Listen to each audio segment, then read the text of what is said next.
Il n'a pas eu l'idée de génie, il n'a pas non plus innové comme Steve Jobs, comme beaucoup de créateurs, il a démarré de rien ou presque rien. Son aventure en fait commence avec la vente de sa première voiture pour 5 000 euros. 5000 francs, 5 5000 000 francs à francs à l'époque. Voilà, je l'époque. suis vieux, je sais, mais j'assume, j'assume. Eh ben alors j'arrête de dire il, je dis tu. Tu plantes royalement ta première boîte, mais tu ne renonces pas. Tu vas recréer une entreprise Mr Temp en 2009.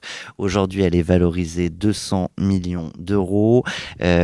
C'est aujourd'hui 1000 collaborateurs, 10 000 personnes qui travaillent chaque jour grâce à vous, 10 000 intérimaires pour 500 millions de chiffre d'affaires. Donc tu es la preuve parfaite qu'on n'a pas besoin ni de lever des millions, ni d'avoir l'idée du siècle, celle qui révolutionne tout un pan d'une industrie. Il suffit juste de bosser dur, bosser bien, et à la fin, on peut créer des... Ça s'appelle comment? C'est pas une licorne, du coup, c'est quoi?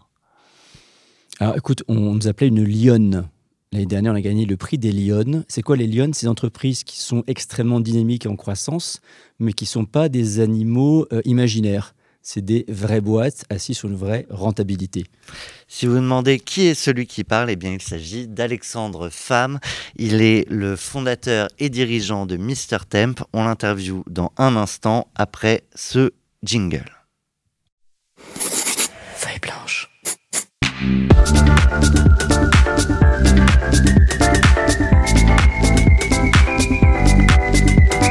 40 nuances de Next. Quand je dis on, c'est que j'ai le plaisir aujourd'hui de hoster notre échange, mon cher Alexandre, avec notre partenaire de chez Neuflis OBC, Stéphanie Debarge. Ravi de te retrouver. Merci. On avait déjà eu le plaisir d'entendre ta voix et ton visage pour ceux qui nous regardent sur YouTube dans Cash Out, notre autre format dédié à ces entrepreneurs qui vendent leur entreprise et qui nous racontent les coulisses en musique. Donc ravi de te retrouver. Merci. Bonjour Thomas, bonjour Alexandre. Bonjour. Ravi d'être avec vous. Alors je précise tout de suite qu'on ouvre en fait la saison, on est tout début septembre, ça expliquera peut-être des fois des sujets où on n'a pas les réponses. Exemple, qui est le Premier ministre, on ne le sait pas. Combien de médailles aux JO paralympiques, on ne sait pas. Mais en tout cas, la seule chose dont moi je suis sûr, c'est qu'on est ravis de te retrouver. On avait passé 20 minutes ensemble à Vivatech et j'espère que pendant une heure et demie, tu vas nous livrer les petits secrets qui font qu'on arrive à monter des lionnes comme la tienne. Vous saurez tout. Merci en tout cas de l'invitation. Je te propose de nous rappeler quand même le job d'intérim de Mr Temp. Alors, l'intérim, c'est un secteur qui est très vieux en France. L'intérim, on appelle ça aussi le travail temporaire. Ça consiste en quoi? C'est des entreprises qui ont besoin d'avoir des remplacements, qui ont besoin d'avoir une activité saisonnière pour laquelle ils ont besoin d'avoir du personnel. Et ils font appel à des boîtes d'intérim qui vont pour elles chercher des personnes qui peuvent remplir ces missions de façon ponctuelle. Alors, c'est des missions qui vont de 4 heures à 18 mois, avec la grande particularité, c'est qu'en tant que boîte d'intérim, on est l'employeur de ces travailleurs qui sont salariés. Je te pose la question un peu bêtement, c'est quoi l'intérim? Est-ce qu'il y a encore des gens à qui il faut l'expliquer? Parce que c'est vrai que ça paraît évident, et pourtant, tous les jours, il faut aller convaincre.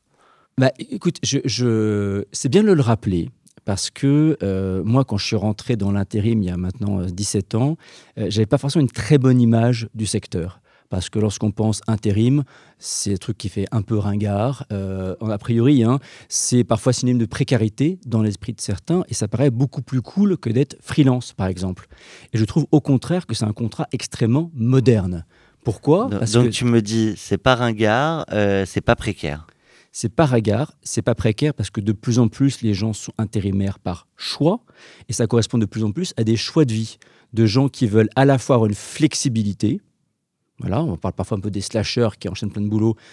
C'est un peu des slasheurs, avec la grande différence par rapport aux freelance, c'est qu'ils restent salariés. Donc, on a droit aux cotisations chômage, cotisations retraite. Donc, pour moi, c'est un contrat extrêmement moderne qui est extrêmement équilibré entre un vrai choix de liberté et en même temps une sécurité à côté. Et moi, je trouve, c'est même plus que ça, pour moi, c'est un métier extrêmement noble lorsqu'on bosse dans l'intérim, parce qu'on trouve du boulot pour des gens. Et je n'avais pas vu comme ça. Et je l'ai découvert lorsque je suis allé pour la première fois voir une agence d'intérim. C'était il y a 17 ans, c'était Boulevard Magenta, pour ceux qui sont parisiens, c'est près de la J'ai gare. ma première boîte là-bas. Toutes les villes en France ont en gros une rue de l'intérim qui se trouve près d'une gare en général, dans lequel effectivement vous passez, il y avait des petites affichettes à l'extérieur disant on cherche un grutier, un maçon, une infirmière. Vous rentrez là-dedans et vous vous dites tiens, comment vais-je être accueilli? Et j'ai été agréablement surpris par la qualité de l'accueil qu'on a avec des gens qui cherchaient sincèrement à me trouver un boulot.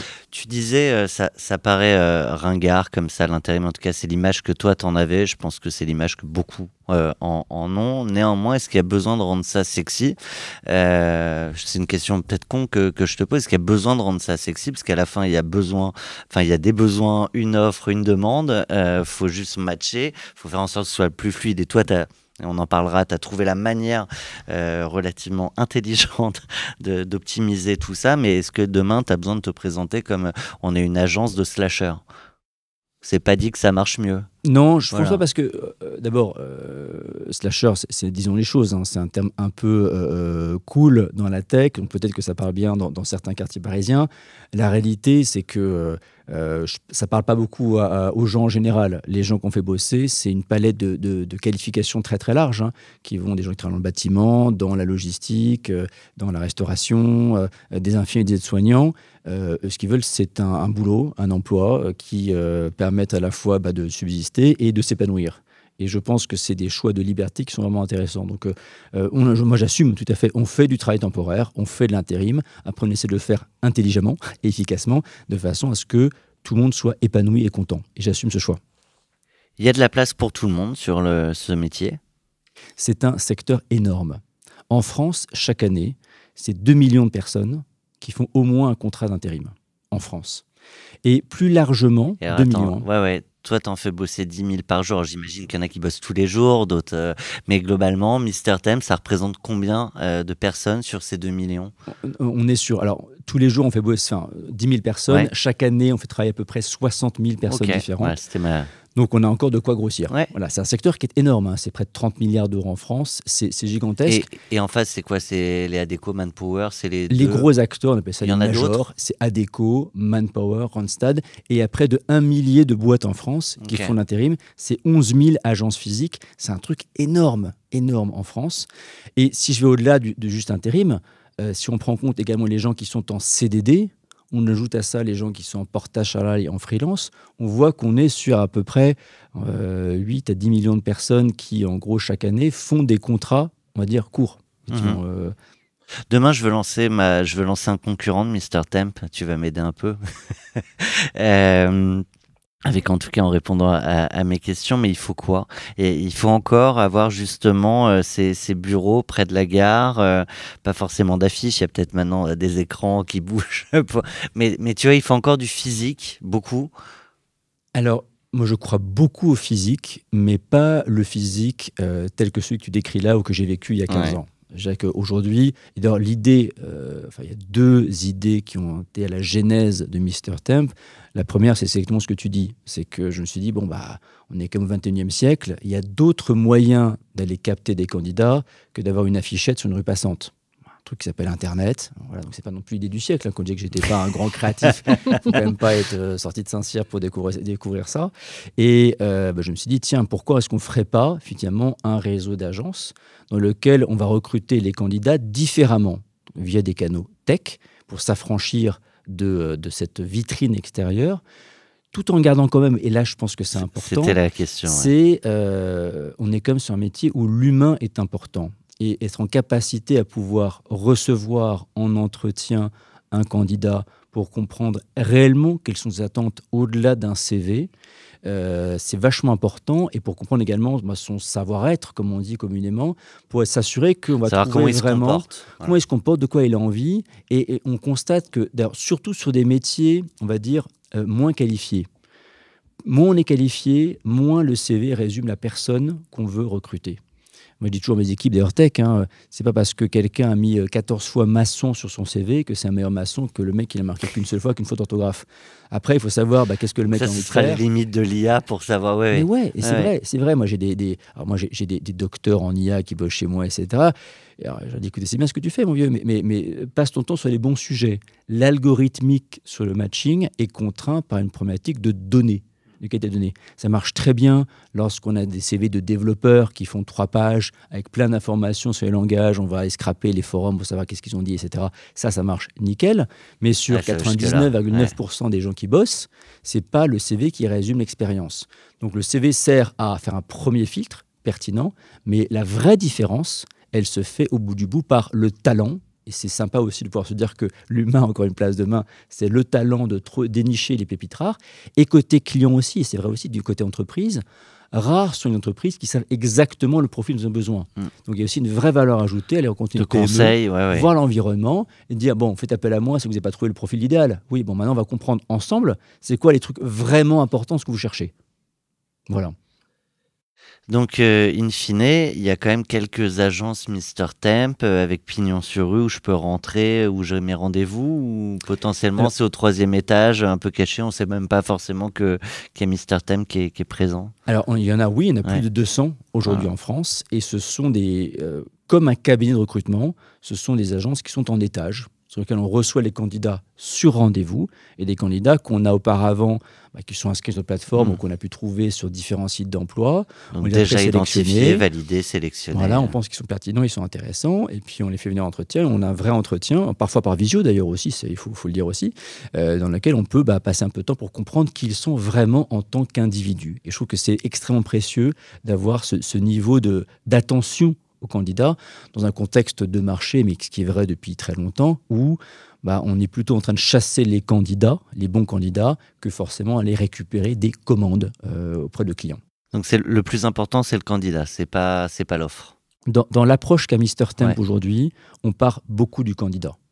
Ce qui permet peut-être d'obtenir après des clients en disant j'ai les bons candidats. Mais c'est exactement ça. C'est qu'aujourd'hui, aller faire le tour des entreprises de bâtiment pour dire tiens, vous cherchez des maçons, des entreprises de transport public, est-ce que vous cherchez des chauffeurs? Tout le monde dit oui, évidemment.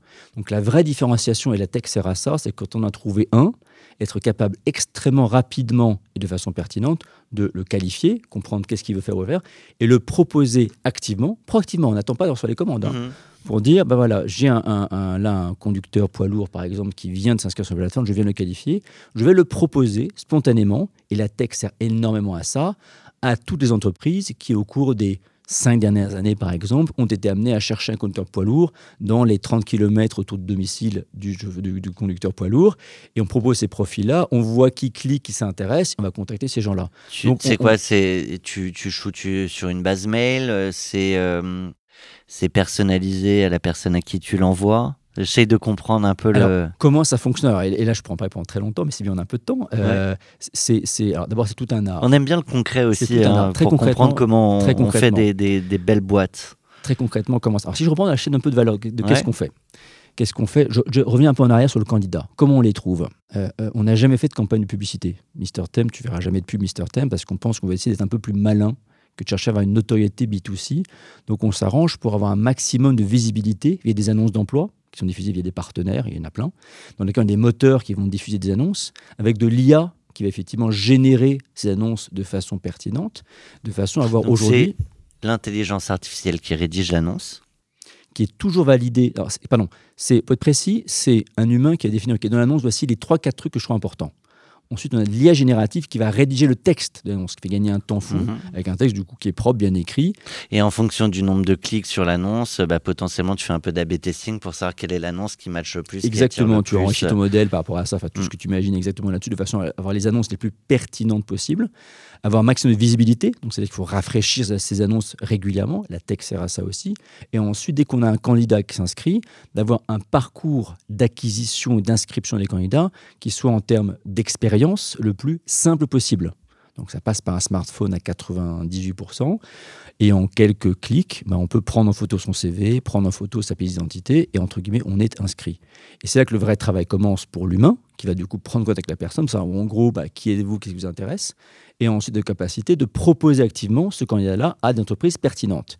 Et pour venir sur l'autre, effectivement, source d'information, c'est comment on trouve une entreprise pertinente. Là aussi, plein de canaux différents. Mais pour donner un exemple caricatural, c'est qu'on va aller scraper l'ensemble des annonces qui sont diffusées sur le web français depuis toujours. Données pour enrichir, tiens, effectivement, tu as été recruteur, tu as laissé un numéro de téléphone, une adresse mail, un descriptif de poste. J'interprète cette information-là pour dire, tiens, vu l'annonce que tu as déposée, en gros, tu cherches un conducteur de bus, tu es localisé à tel endroit, et voici telles informations sur la rémunération, localisation, les points importants. Je vais enrichir cette donnée-là, qui est rarement structurée ou forcément claire, et là, la tech a un vrai rôle là-dessus, pour pouvoir ensuite proposer celui qui vient de s'inscrire à un maximum de boîtes pertinentes, dans un rayon pertinent. Et la pertinence est importante, parce que si on fait du spam, on se décrédibilise complètement. Donc, c'est là où il faut être assez fin dans tout ça, de façon à générer des demandes qui n'existaient pas initialement. Donc, je dois résumer un petit peu ce qu'on fait, c'est ça. Et j'insiste, c'est une plateforme qui est opérée par des humains qui sont implantés localement. Donc, quand tu es effectivement en Vendée, c'est des gens qui sont localement, qui connaissent le bassin d'emploi, qui vont traiter ça. Alexandre, ça fait des années que tu es entrepreneur, des années que tu vas sur des événements où il y a des entrepreneurs. Tu as déjà dû entendre certains créateurs dire « Moi, je parle pas de mon projet, je veux pas qu'on me pique l'idée, je veux pas… on me fait signe parce que tu as un call très important avec un client très important dans 5 minutes, donc on fera une micro-pause et quand tu reviens, on te demandera comment ça s'est passé, donc grosse pression. Je filmerai bien l'échange, mais je sais que c'est confidentiel, mais bref. Donc tu connais ces entrepreneurs qui veulent pas parler de leur projet, de peur de se faire piquer l'idée. Là, tu es en train de nous livrer les secret de fabrication d'une lionne comme la tienne, donc déjà je t'en remercie, mais ça veut dire qu'à un moment, tout ce que tu m'as dit, ça ne suffit pas à faire Mr Temp. Alors c'est quoi la… Non, mais c'est vrai que alors, effectivement, il y a des gens qui ont des idées géniales. D'accord, et c'est vrai que l'idée, par conséquent, est un truc extrêmement précieux qu'il faut protéger pendant effectivement le plus longtemps possible. C'est pas tout à fait mon cas. Ce que je dis là, c'est quand même, ça paraît écoute, ça paraît assez évident, ça paraît assez simple. Donc c'est-à-dire que tout le monde aujourd'hui a ce modèle-là. Non, pas tout à fait, mais qu'on y vient. C'est pas. Ouais.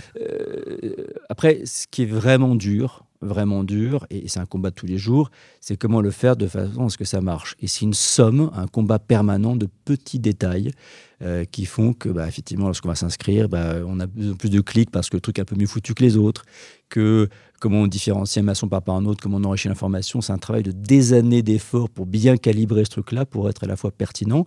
Et surtout, et là, il faut rester humble, ça reste une plateforme qui est opérée par des humains. Et c'est vrai que la qualité des gens qui opèrent cette plateforme-là fait une différence majeure dans le succès de l'opération. Il me semble qu'on dit c'est face au mur qu'on voit le maçon.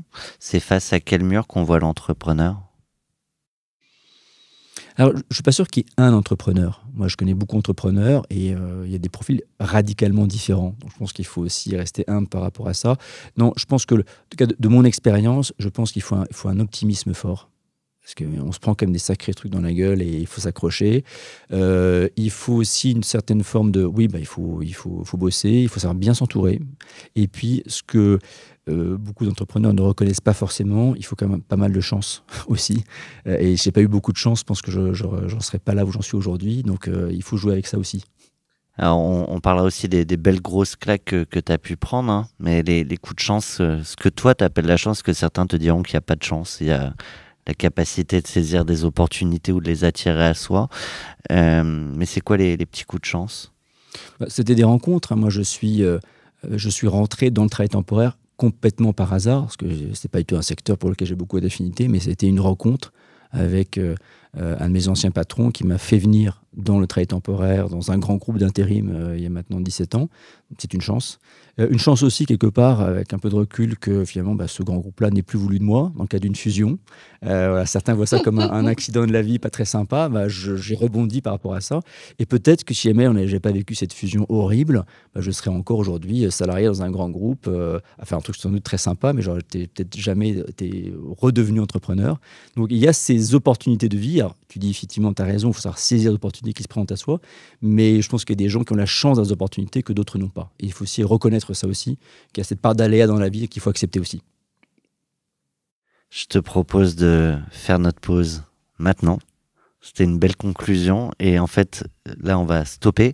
Mais dès qu'on reprend, tu nous dis comment c'est passé. Tu peux nous faire un petit teasing sur le rendez-vous qui vient, sans nous dire qui peut-être? Alors c'est un très gros industriel qu'on cherche à aborder depuis des mois maintenant et je devrais avoir un petit créneau avec leurs acheteurs groupes. Voilà, comme quoi lorsque l'entrepreneur a encore souvent les deux doigts dans la prise, donc c'est des rendez-vous très importants. Je tiens à être là aussi pour montrer que en tant que président et fondateur du groupe, je suis présent auprès de ces grands donneurs. Donc j'ai 30 minutes pour convaincre. Donc les doigts dans la prise, quand on te retrouve, tu as les cheveux en... C'est ça. À tout de À tout de suite. Bon courage. Donc, on se retrouve dans quelques instants. Alors, ça y est. Bon, oui, c'était un premier contact, beaucoup plus long que prévu finalement, mais toujours intéressant de pouvoir vendre un peu son histoire et susciter de l'intérêt. C'est ça qui était important. Je reviens sur... C'était un vrai rendez-vous à enjeu. Oui, on parle d'un très très gros acteur industriel qui achète pour des centaines de millions d'euros d'intérim par an au niveau européen. On a eu la chance de pouvoir avoir un petit créneau, une demi-heure avec leur grand acheteur au niveau européen. Donc ça veut dire un client comme ça, tu le signes, c'est quoi? Tu fais plus 50% de chiffre d'affaires, tu le doubles, c'est plusieurs centaines de millions d'euros. Enfin, tu l'as dit tout à l'heure. Alors, j'adorais que ce soit aussi simple. Ouais. La réalité, c'est qu'une fois déjà, faut le convaincre de signer. Mais une fois qu'on a signé, on n'a fait que un quart du chemin. Le vrai truc, c'est d'arriver à se développer au sein des comptes. Et ma culture, c'est toujours été de construire une relation de long terme. Donc, je commence toujours petit. Donc, on travaille avec des très grands groupes tels que Carrefour, par exemple. Je peux citer quelques clients, ça en fait partie. On a commencé tout petit chez eux, effectivement, sur un site, pour que, on a beau parler digital, humain, tech, etc. Au bout du bout, les gens ont envie de voir, est-ce que ça marche vraiment? Et la meilleure preuve que je leur donne, c'est écoutez, testez-moi, et vous allez voir concrètement que ça marche, en restant très humble, parce qu'on parle toujours de l'humain, on parle de vraiment, il y a des spécificités à chacun des clients, chacun des sites, chacun des bassins d'emploi différents. Donc, il faut faire preuve de beaucoup d'agilité dans ce sens-là. Et c'est par les résultats qu'on arrivait à prouver que voilà, ça marche pendant 6 mois sur un site, on ouvre un deuxième site et ainsi de suite. Et 6 ans plus tard, on bosse toujours avec eux et ça se développe très bien. Mais c'est une bonne approche de pouvoir dire je suis assez confiant dans mon produit, même si c'est en toute humilité. Donc, testons petit et si ça fonctionne, développons ensemble. Je trouve ça plus sain. Alors, c'est un peu ma culture d'ingénieur, quelque part. Hein. On est bien prouvé par le résultat que ça fonctionne bien. Et je trouve ça plus rassurant dans le long terme, effectivement, d'avancer là-dessus. Parce que la meilleure preuve, c'est que ça marche. Testez-moi votre outil. Hein. Bon, t'es peut-être trop humble pour prendre des paris sur ce call-là que tu viens de faire. Je suis optimiste. En tout cas, comment dire, je considère que j'ai une sorte de permis de chasse pour pouvoir continuer la relation avec eux. Ce qui est déjà pas mal. Après, à nous de continuer. Comment tu sens c'est de la pure intuition, les choses sont dites explicitement, reparlons-nous la semaine prochaine, dans 1 mois, dans 2 mois? Alors, je prétends pas être le gourou effectivement de cela. Non, je pense qu'il y a toujours un mélange entre de l'objectif. Les gens disent des paroles disant non, là c'est fermé, c'est non, là c'est peut-être. Là en l'occurrence c'était oui, ça m'intéresse. Pourquoi pas, reparlons-nous. Donc ça, c'est quand même du positif, concret. Ouais. Et après, c'est vrai qu'on voit aussi par les questions posées si les gens accrochent ou n'accrochent pas par rapport aux arguments qu'on peut mettre en avant. Voilà. Inversement, quel est le rendez-vous le plus raté que tu aies fait dans ta vie d'entrepreneur? Il y en a plein. Tu peux nous... J'aimerais bien fermer les yeux et que tu me le racontes au présent, que tu mets vraiment profondément. C'est ça la vraie vie aussi d'entrepreneur. Tu l'as dit, je mets les 2 doigts dans la prise. Je vais en rendez-vous, on en a tous réussi, sinon on serait pas là. Et en même temps, on en a tous planté, sinon ce serait mentir. Non, mais j'ai un rendez-vous horrible, je m'en souviens. Tu fais 2 heures de route, tu arrives à l'accueil et la personne, tu veux pour rendez-vous. Ah, mais on avait rendez-vous, vous êtes qui vous déjà? Oui, souvenez-vous, on s'est parlé il y a 2 semaines pour tes trucs, etc. Oh là là, putain, je sais même pas pourquoi je vous reçois. Ça commence comme ça, vraiment. Putain, je sais même pas pourquoi je vous reçois. Bon, écoutez, allez-y, je vous écoute. Et puis, là, on sort déjà, on n'est pas très bien. Et la personne se rend compte, mais non, j'ai pas du tout compris ça. Non, mais attendez, nous, Vous n'avez absolument pas besoin de votre truc, ça marche pas. Enfin, bon, je ne crois pas du tout. Voilà. Bon, donc, là, on sort de là, on se dit bon, c'est quand même dur. C'est cuit. Et ça arrive, hein, malheureusement. Il Ouais. faut rester humble. Hein. C'est vrai qu'on est sur voilà, un métier qui est très concurrentiel. Donc, il faut faire preuve aussi au-delà de ce qu'on peut essayer de construire. Voilà, il faut une pugnacité qui est forte aussi, une abnégation, parce que le lendemain, il faut repartir aussi au combat. Et c'est comme ça que ça se gagne aussi. Et tu vois, tu le disais, nous on est sur un métier relativement old school sur lesquels effectivement on met de l'IA, on met du digital, on met de l'innovation, mais ça reste de l'humain. Si on compare à plein de boîtes aujourd'hui où tu as un SaaS, tout se fait en ligne, toi tu es confronté au non quand c'est non. On se... Oui, sinon maintenant, j'ai des noms qui se transforment en oui ensuite parce que le jour où il y a un besoin, on peut rentrer. Différemment, moi, ce que j'approche les clients, quand on approche les clients, on n'est pas vendeur d'une technologie. Les gens ont des problèmes, on doit répondre à leurs problèmes. Leur problème, c'est pas d'avoir des outils. Le problème, c'est qu'ils ont besoin d'avoir des ressources qu'ils n'ont pas. Voilà, le jour J. Voilà, ça tombe bien. Ou qu'ils n'auront pas. Qu'ils n'auront pas. Voilà, j'ai un pic d'activité en fin d'année pour la période des soldes. J'ai besoin d'avoir 2000 personnes et mes partenaires actuels, ils n'arrivent pas à trouver le jour J des personnes dont j'ai besoin. C'est ça mon problème. Donc ce qu'ils attendent, c'est comment est-ce que je vais pouvoir résoudre leurs problèmes. Ou alors c'est au niveau des PME, c'est écoutez, vous venez là, c'est très sympa, mais en fait, moi, ça fait 2 mois que je cherche à avoir un technicien de maintenance, je ne trouve pas. Je cherche à avoir un conducteur poids lourd. Voilà. Ou à l'inverse aussi, j'ai tas de gens qui arrivent, sauf que tous les gens qui arrivent, ils me plantent au bout de 2 semaines, j'en ai marre. C'est ça. Et donc, ce qu'on apporte, on ne fait pas une vente de techno, on ne va pas leur faire une démonstration d'un super logiciel, etc. Ils s'en foutent, dans le fond. C'est comment est-ce que je joue leurs problèmes. Donc, il faut mettre. Comment je les comprends déjà. Ouais. Comment je les comprends, comment humblement d'ailleurs, quelque part, la technologie n'est jamais qu'un sort de faire-valoir pour dire écoutez, je vous explique un peu comment je fonctionne, pour donner une petite intuition qu'on va peut-être faire un peu mieux que les autres, un peu plus vite, en restant extrêmement humble, parce que la technologie ne fait pas tout. Et je pense que c'est une des forces de Mr Temp, c'est que on n'est pas une boîte, on va dire, certains vendent du logiciel, le logiciel il marche pas, etc. Nous on vend vraiment un service. Et la technologie en réalité, ça. ce que tu dis là, c'est aussi un peu un argument commercial parce que ça fait sens. Quelqu'un qui te dit oui, on fait de la techno. Alors oui, tu l'as dit quand même, hein, mais ça ne fait pas tout, mais tu l'as dit quand même. Tu rappelles aussi qu'il y a de l'humain derrière et que c'est aussi là-dessus que vous avez une valeur ajoutée encore par rapport à d'autres. Bien sûr, indispensable. Et je pense d'ailleurs pour les gens qui... ça arrive parfois, j'ai des gens en interne qui s'inquiètent, mais est-ce que j'aurai encore un job demain? On parle beaucoup de mais est-ce que l'IA va remplacer les gens? C'est un vrai débat de société, mais moi je suis alors peut-être un peu naïf, un peu optimiste, mais je pense qu'au contraire, l'IA va au contraire magnifier l'importance de l'humain. Alors il y aura des mutations dans les emplois, mais pour moi ça fait gagner un temps faramineux sur des tâches qui emmerdent un peu tout le monde. Rédiger une annonce d'emploi, on en parlait tout à l'heure, pour bien l'écrire, prendre le temps de bien la rédiger. Et la réécrire 100 fois. C'est pas le grand kiff de mes équipes. Voilà. En revanche, ce qui est intéressant, c'est quoi? J'ai vu le client, j'ai vu l'environnement. Celui qui écrivait l'annonce, pardon, je te coupe. Oui. Celui qui écrivait l'annonce, maintenant, il fait quoi? Mais il repasse du temps sur ce qui est beaucoup plus important et beaucoup plus intéressant pour lui. C'est quand je vais chez le client, j'ai mis les agences, ils vont comprendre l'environnement pour dire ah ok, je comprends l'environnement, je note que c'est un travail d'équipe, il y a tel point qui est vraiment important pour faire mon vrai travail humain de comprendre dans cette, on va dire, parfois ils appellent ça des descriptions de poste qui sont un peu exhaustives et un peu chiantes. Voici 2-3 points vraiment importants. Ça, c'est le job du recruteur qui est vraiment intéressant. Et ensuite, il rentre ça effectivement dans l'outil, qui va générer une belle annonce qui met en exergue ces points-là qui sont les points saillants. Et ça qui est intéressant, et qu'ensuite, il passe du temps sur trouver et interviewer les personnes. Ça qui est intéressant dans le métier de recruteur, c'est pas d'aller passer son temps devant son écran à taper des lignes.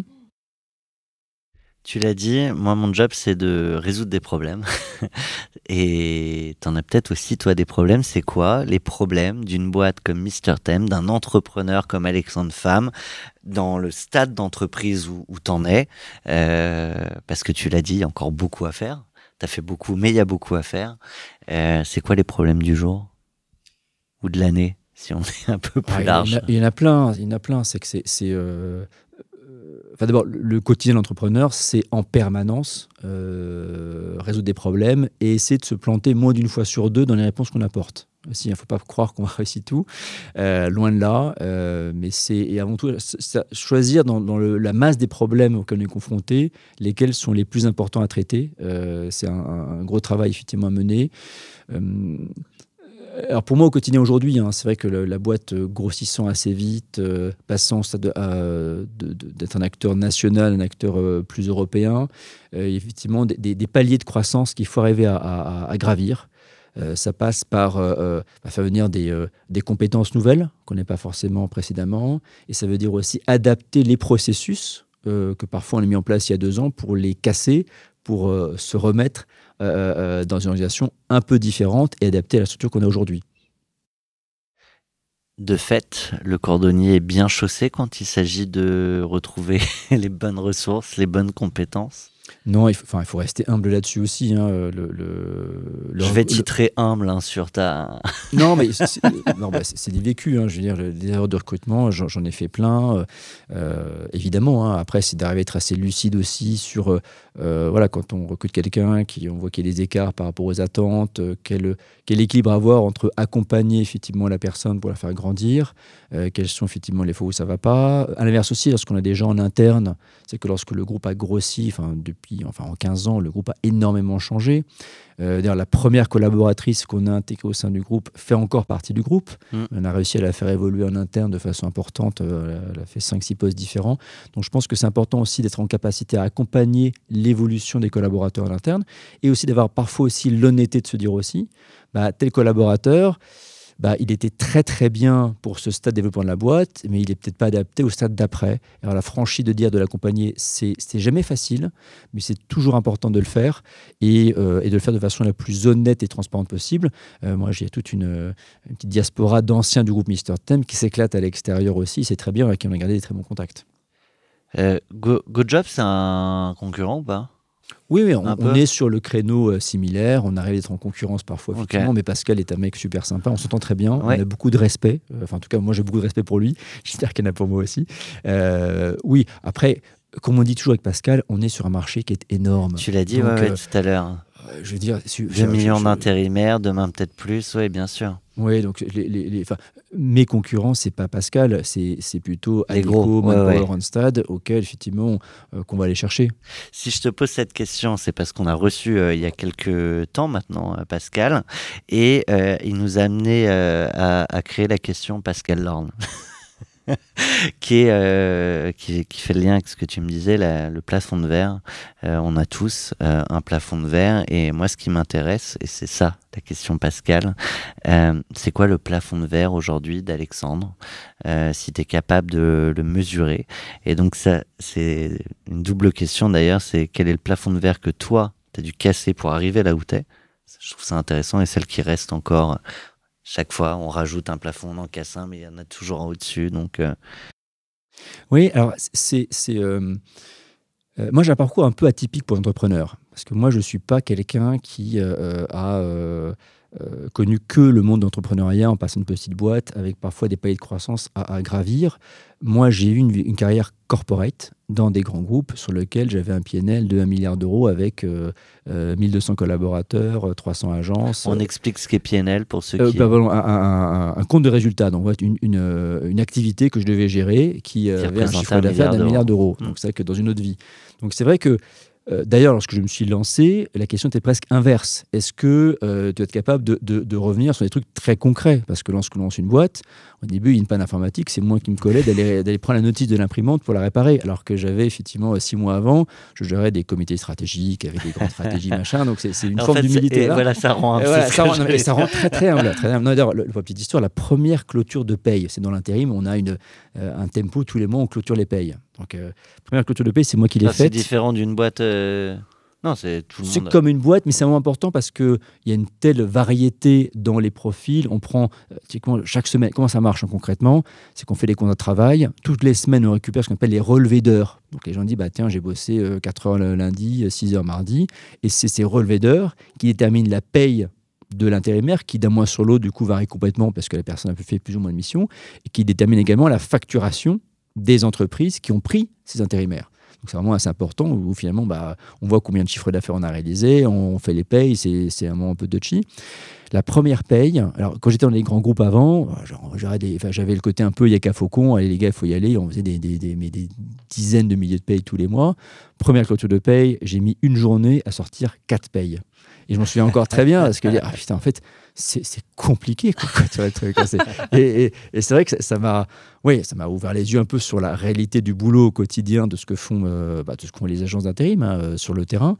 J'ai beaucoup de respect d'ailleurs pour ce que font mes franchisés au quotidien, parce que c'est un boulot qui a une pénibilité extrêmement forte. Donc je dirais qu'il y a ce change-là pour moi qui était celui-là. Après, alors, quel est mon plafond de verre ? Je ne sais pas. Après, je compte beaucoup sur mes actionnaires, mon board, pour me le dire. Et je pense que c'est important aussi, en tant que fondateur entrepreneur, de mettre autour de soi des garde-fous, de personnes qui sont capables de dire aussi, écoute, là, mon vieux, c'était pas la bonne décision. C'est peut-être. J'assume aussi, lorsque j'ai fait rentrer des nouveaux investisseurs, là, il y a maintenant moins de 6 mois, en disant aussi, j'ai une double casquette, moi, aujourd'hui. J'ai une casquette à la fois d'actionnaire de ma boîte et de patron, de président. Et c'est des casquettes qui sont pas tout à fait les mêmes. Non. Et j'attends aussi potentiellement de mes associés. l'actionnaire femme Alexandre peut décider de débarquer l'entrepreneur Alexandre femme. Exactement. Et d'ailleurs, dans la discussion que j'ai pu avec les investisseurs, j'assumais aussi le fait que si jamais vous ne pensez que je suis plus le bon gars pour gérer la boîte, j'ai presque intérêt à ce que vous me disiez. Alors, c'est toujours facile de le dire, c'est peut-être moins facile de le faire, à l'entendre. Mais je pense que c'est important d'avoir aussi ce constat-là. Et d'ailleurs, parfois, des histoires un peu compliquées peuvent se passer sur des entrepreneurs qui ne réalisent pas forcément qu'ils sont les bonnes personnes pour assumer le prochain chapitre de la boîte. Et je pense que les meilleurs entrepreneurs sont les gens qui, au contraire, ont cette capacité-là, effectivement, à reconnaître qu'il y a peut-être des gens meilleurs qu'eux, effectivement, pour assurer la direction de la boîte. Alors moi, c'est déjà le cas. Moi, au sein de mes équipes, je dirais volontairement, chaque personne qui est dans mon COMEX est bien meilleure que moi sur leur fonction. Et heureusement, parce que voilà, donc, elle a dit tout à l'heure avec mon patron des grands comptes, c'est un super commercial, évidemment, par rapport à moi, et heureusement. Mon CTO est un super tech par rapport à moi, heureusement. Voilà, donc mais personne ne répare une imprimante comme Alexandre. Comme Alexandre. Et d'ailleurs, j'ai l'impression, je veux dire que heureusement qu'ils sont bien meilleurs que moi, parce que c'était pas glorieux. Hein. Mais déjà, c'est ça. C'est ensuite, et après, c'est vrai qu'il y a un rôle qui change, évidemment, parce que évidemment, je suis passé du stade de la réparation d'imprimante à des rôles très, très différents. Voilà. Donc, effectivement, les sujets de gérer des acquisitions, par exemple, c'est un sujet qui est un peu différent. Voilà. Mais bon. Il y a 27 sujets là sur lesquels j'ai envie d'aller. Je vais commencer par... Vous avez un message. Alexandre, tu ne m'as jamais vraiment répondu à cette question. Au fond de toi, tu auras accompli ta mission professionnelle à quel moment ? Quand tu seras numéro 1 français ?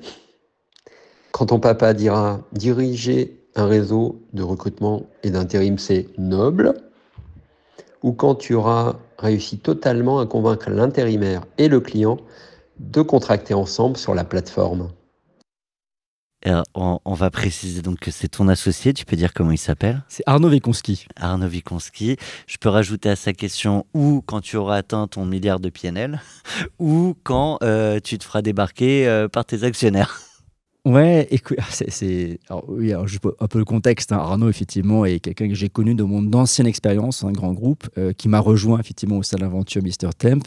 Et ça fait plus de 15 ans qu'on bosse ensemble. Effectivement, il était m'a associé pendant longtemps. Et puis il vient du coup de prendre une semi-retraite, puisqu'il a quitté au rôle opérationnel dans Mr Temp pour ne conserver qu'un rôle de board member. Il fait partie de ces gens justement qui sont en charge de me titiller lorsque je déconne, qui fait très bien d'ailleurs. Petit clin d'œil pour lui au passage.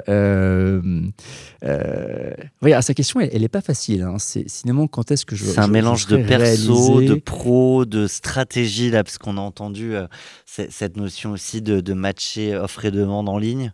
Il y a le papa dans cette histoire aussi. Il y a plein de choses. Hein. Effectivement, il y a de l'ambition de devenir un acteur important qui pèse. Il y a effectivement un truc à prouver un peu parce que pour l'histoire, lorsque j'ai quitté le monde de l'industrie pour rejoindre le monde de l'intérim, j'ai dit à mon père, qui est une culture, vous savez, culture vietnamienne asiatique, où l'industrie c'est noble, on fait des vrais trucs. Lorsque je lui ai dit, écoute papa, je vais quitter l'industrie pour rejoindre une boîte d'intérim, il m'a regardé avec un air assez dédaigneux en disant, et dans le De texte... toute façon, c'est temporaire. Non, pire que ça. Il m'a dit, écoute, l'intérim, se faire de l'argent sur la misère des gens, je trouve ça nul. Donc, j'ai sorti un peu les rames, mais c'est pour dire aussi parfois l'image parfois mauvaise que pour une certaine génération le travail temporaire peut avoir. Non, je rassure Arnaud. Je pense que on va pas effectivement être très fier de ce que j'ai accompli aujourd'hui. En tout cas, j'ai considère que j'ai pas de revanche à accomplir sur ce plan-là. Et puis après, oui, la conversion technologique, évidemment, c'est un truc qui était un combat de tous les jours. Non, peut-être plus simplement, moi je m'éclate au quotidien aujourd'hui. Et je pense que tant que je m'amuse, et c'est très égoïste peut-être, je trouve ça génial, et tant que je sens que je me sens utile. Je me sens utile, parce que ma grande fierté, c'est quand je vois des... Et ma première pensée, d'ailleurs, plutôt à mes collaborateurs et aux entrepreneurs franchisés qui composent de réseaux. Je trouve ça génial d'avoir des aventures de gens qui se lancent de rien, alors qui se retroussent les manches, qui bossent, ils en chient, pendant un peu vulgaire, mais c'est dur. Mais ça fait quand ça marche, c'est des super histoires, des gens qui sont vraiment sortis du rouleau. Pareil pour des intérimaires, parce que c'est vrai qu'on a des histoires aussi merveilleuses de gens qui galèrent et qui arrivent à trouver des boulots, etc. Et moi, dans le fond, c'est ce qui fait plus kiffer. Et je me dis, tant que je me rends utile pour qu'il y ait plus de personnes qui fassent ça, je continuerai à faire du mieux possible.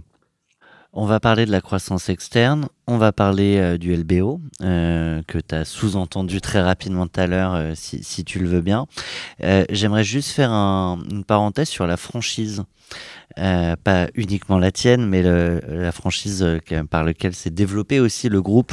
200 agences, tu le disais tout à l'heure, 400 millions de chiffre d'affaires, 500, pardon.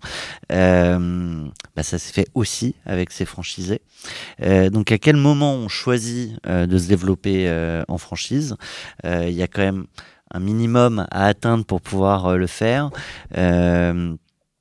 Et pour toutes celles et ceux là qui nous regardent ou qui nous entendent, c'est pas simple de développer en franchise, et en même temps c'est une vraie trajectoire, une vraie stratégie de développement. Oui. Alors d'abord, la franchise, c'est quoi d'ailleurs pour ceux qui ne connaissent pas forcément? C'est une forme on appelle ça de commerce associé, dans lequel on a un franchisé qui est un entrepreneur qui monte sa boîte et qui signe un contrat de partenariat avec un franchiseur. Et le franchiseur apporte un concept, une marque, des outils, une formation et un accompagnement. Et c'est un mode de distribution qui est extrêmement répandu dans la restauration ou dans le prêt-à-porter. Oui, on connaît les McDonald's, les Pizza Pie, tout. Exactement, les 5 à sec, etc. Ouais. Et c'est vrai que l'idée, petite idée qui avait germé et c'est vraiment l'essence même du début du groupe Mr Temp, ça a été ça, c'est de se dire, en plus de la partie techno, que c'est un métier de service. Dans une agence d'intérim, c'est entre 2 et 4-5 personnes, implantées parfois dans des bleds un peu paumés. Et ce qui fait vraiment la différence entre une agence qui marche bien et une agence qui ne marche pas, c'est pas tant la localisation de l'agence, le bassin d'emploi, le contexte de marché, etc. C'est avant tout quand même la niaque et la qualité des personnes qui gèrent l'agence.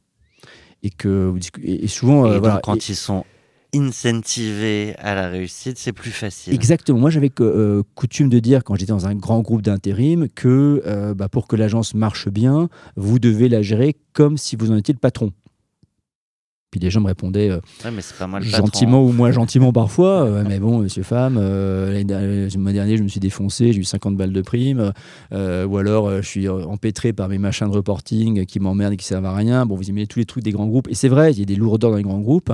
Et finalement, de se dire, on va créer un modèle un peu différent dans lequel on va vraiment mutualiser, parce qu'il y a une dimension aussi dans le travail temporaire extrêmement industrieuse où les outils, les process sont importants, mais on va les faire utiliser par des entrepreneurs sur le terrain. Et je trouve que ce concept de franchise est très original, ça n'existe quasiment pas dans le monde. Il y a un gros acteur américain qui fait ça. Dans votre domaine. Dans le domaine du travail temporaire et de l'emploi en général. Et c'est comme ça qu'on s'est lancé. Et pour le lancer, tu disais très justement, il faut d'abord prouver le concept. Donc quand on s'est lancé, on a passé 1 an à exploiter une agence d'intérim avec des salariés de façon à établir les processus. Les fameux modes opératoires pour faire 4 payes en un peu moins de temps qu'une journée, sinon ça ne marche pas. Donc on a rodé, on a essuyé un peu les plâtres. Et avant donc, de se lancer. Tu l'as fait avec une seule agence? 1 an, une agence. Parce que tu vois, quand tu parles de restauration, généralement on te dit qu'il faut 3-4 lieux établis pour montrer vraiment que le concept fonctionne et que à peu près toujours en choisissant bien l'emplacement, mais qu'à peu près partout où tu vas le mettre, ça va se développer. Oui, en fait, alors il n'y a pas de règles Ouais. précises en droit, mais il faut juste que le concept ait été démontré, qu'il est pertinent, qu'il fonctionne. Bon, in Donc, fine, quelques années plus tard, on voit que ça a fonctionné, mais voilà. Et on a gardé aujourd'hui d'ailleurs une quinzaine d'agences En propre. en propre avec des salariés.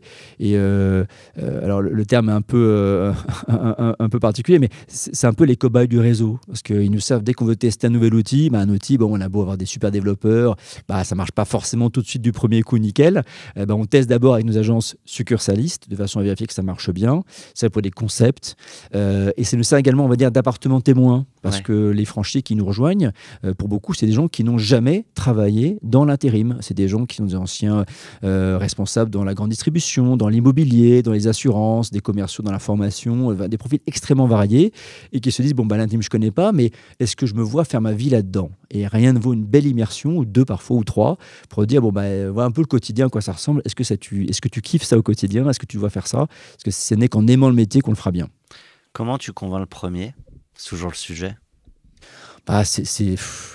C'est un peu de bagou, c'est de la chance. C'est un peu des relations personnelles. Les premiers franchisés, pour certains, c'est des gens qui pouvaient être des anciens collaborateurs et qui ont le courage, ou parfois un peu l'inconscience de se lancer aussi. Là, on va re-signer bientôt tout premier franchisé qui va re-signer pour la deuxième fois, effectivement. Ça fait 14 ans qu'il est avec nous. Il va re-signer c'est des contrats de 7 ans, la franchise. Il va re-signer pour passer de 14 à 21 ans avec nous. Donc, c'est une sacrée étape pour nous. C'est des bassins, du coup, d'emploi. Enfin, c'est des zones géographiques, ces franchisés. Oui, chaque Ouais. franchisé a à la fois un bassin d'emploi qui est très spécifique, défini à la commune près, et également un champ de qualification sur lequel il opère. En fait, on a un type de métier. En fait, on a 3, on va dire, réseaux de franchise. Un réseau qui s'appelle Aquila RH, qui est plus sur les profils dans le bâtiment, l'industrie, la logistique. Un réseau qui s'appelle Lynx RH, qui est un peu différent. Du coup, c'est pas les mêmes personnes, c'est pas les mêmes profils, qui est plus sur le profil de cadre. On va C'était dire pas les beaucoup débuts de dans- Mr. Temp, Lynx? La première agence Ouais, était c'est Lynx ça, RH, ouais. effectivement, sur des profils de typiquement comptabilité, informatique, ingénierie. Et un troisième réseau qui s'appelle Vitalis Médical. Là, on est sur des profils infirmiers et aides-soignants. Donc, on a tenu à différencier ces réseaux-là parce que tu doutes bien que ce n'est pas tout à fait les mêmes personnes Et donc, qui la même peuvent gérer approche, les des mêmes, informaticiens et des maçons. Et d'ailleurs, en termes de profil, c'est des personnes qui peuvent être très très bons dans un des segments et pas bons dans un autre. Donc, on tient vraiment à différencier ces réseaux-là. Sans transition, tu as parlé d'une acquisition. Pour ça, il fallait des moyens. Et les moyens que vous avez trouvés, en tout cas la stratégie pour vous, ça a été le LBO. Je veux bien que tu racontes ce que c'est.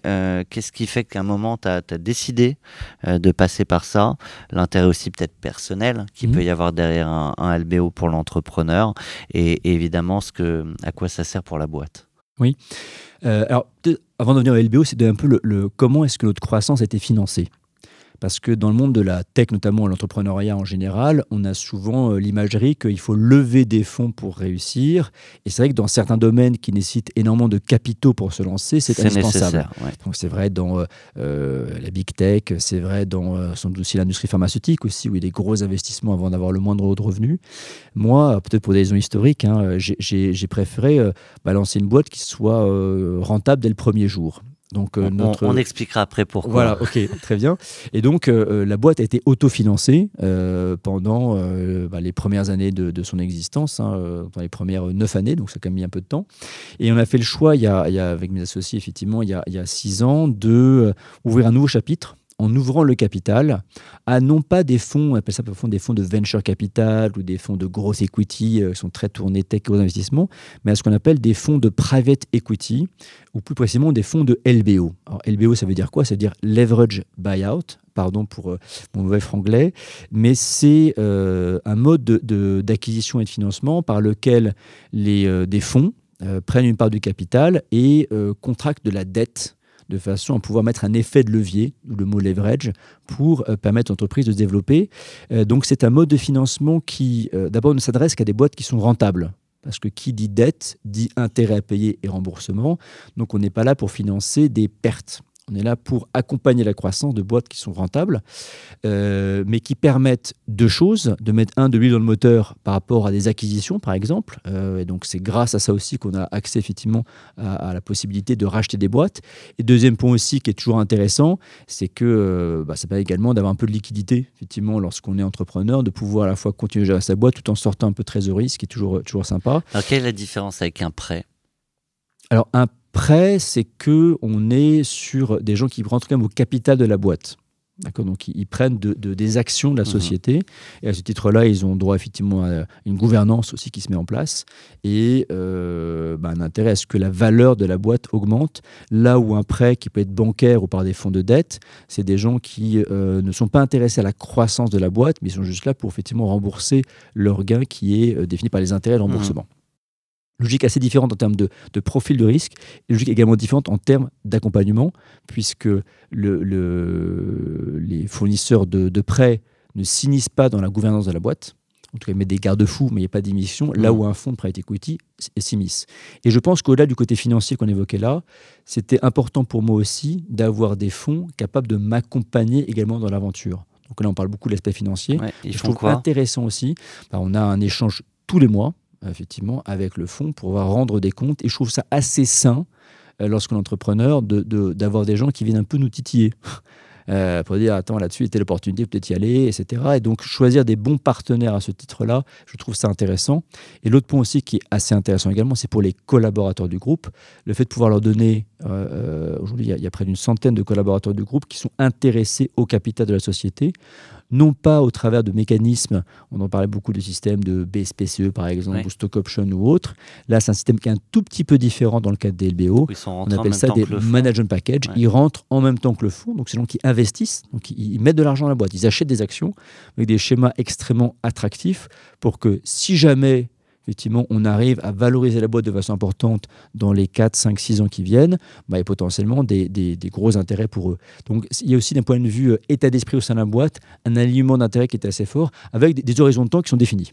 Est-ce que ça peut planter un LBO? Qu'est-ce qui fait que ça, à la fin, tout le monde ne s'y retrouve pas? Comme toute boîte, évidemment, la boîte peut planter. Ouais. Il y a également un effet des risques, parce que le fait de prendre de la dette, forcément, on a des intérêts à rembourser.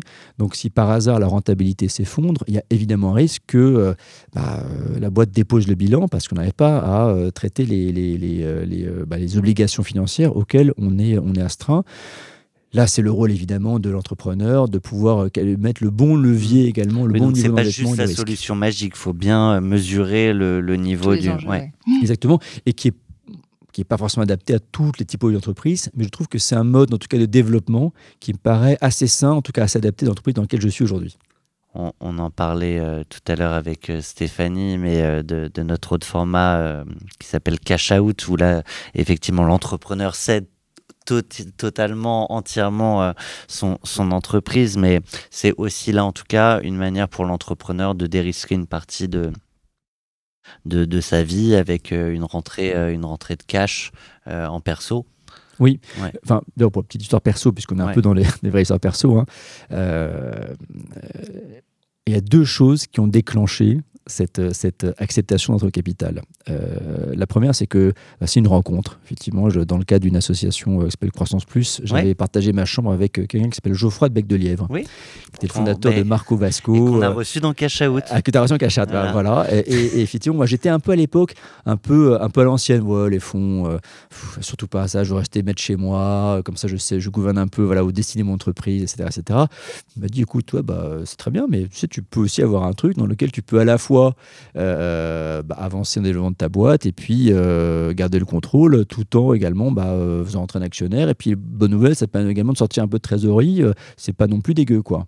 Et c'est vrai que je venais d'avoir discuté avec ma femme qu'on adorait avoir une maison en Bretagne et je venais de prendre un refus effectivement de la part des banques parce que lorsqu'on est entrepreneur, il faut montrer des bilans, c'est compliqué, vous n'êtes pas forcément là, vous n'êtes pas salarié, tous les trucs un peu de t'es en train de me galère. dire que même quand tu fais fais 500 millions de chiffre d'affaires. Non, mais c'était à l'époque, c'était Ok. il y a 6 ans, il y a 6-7 ans. J'allais dire, là, c'est quand même.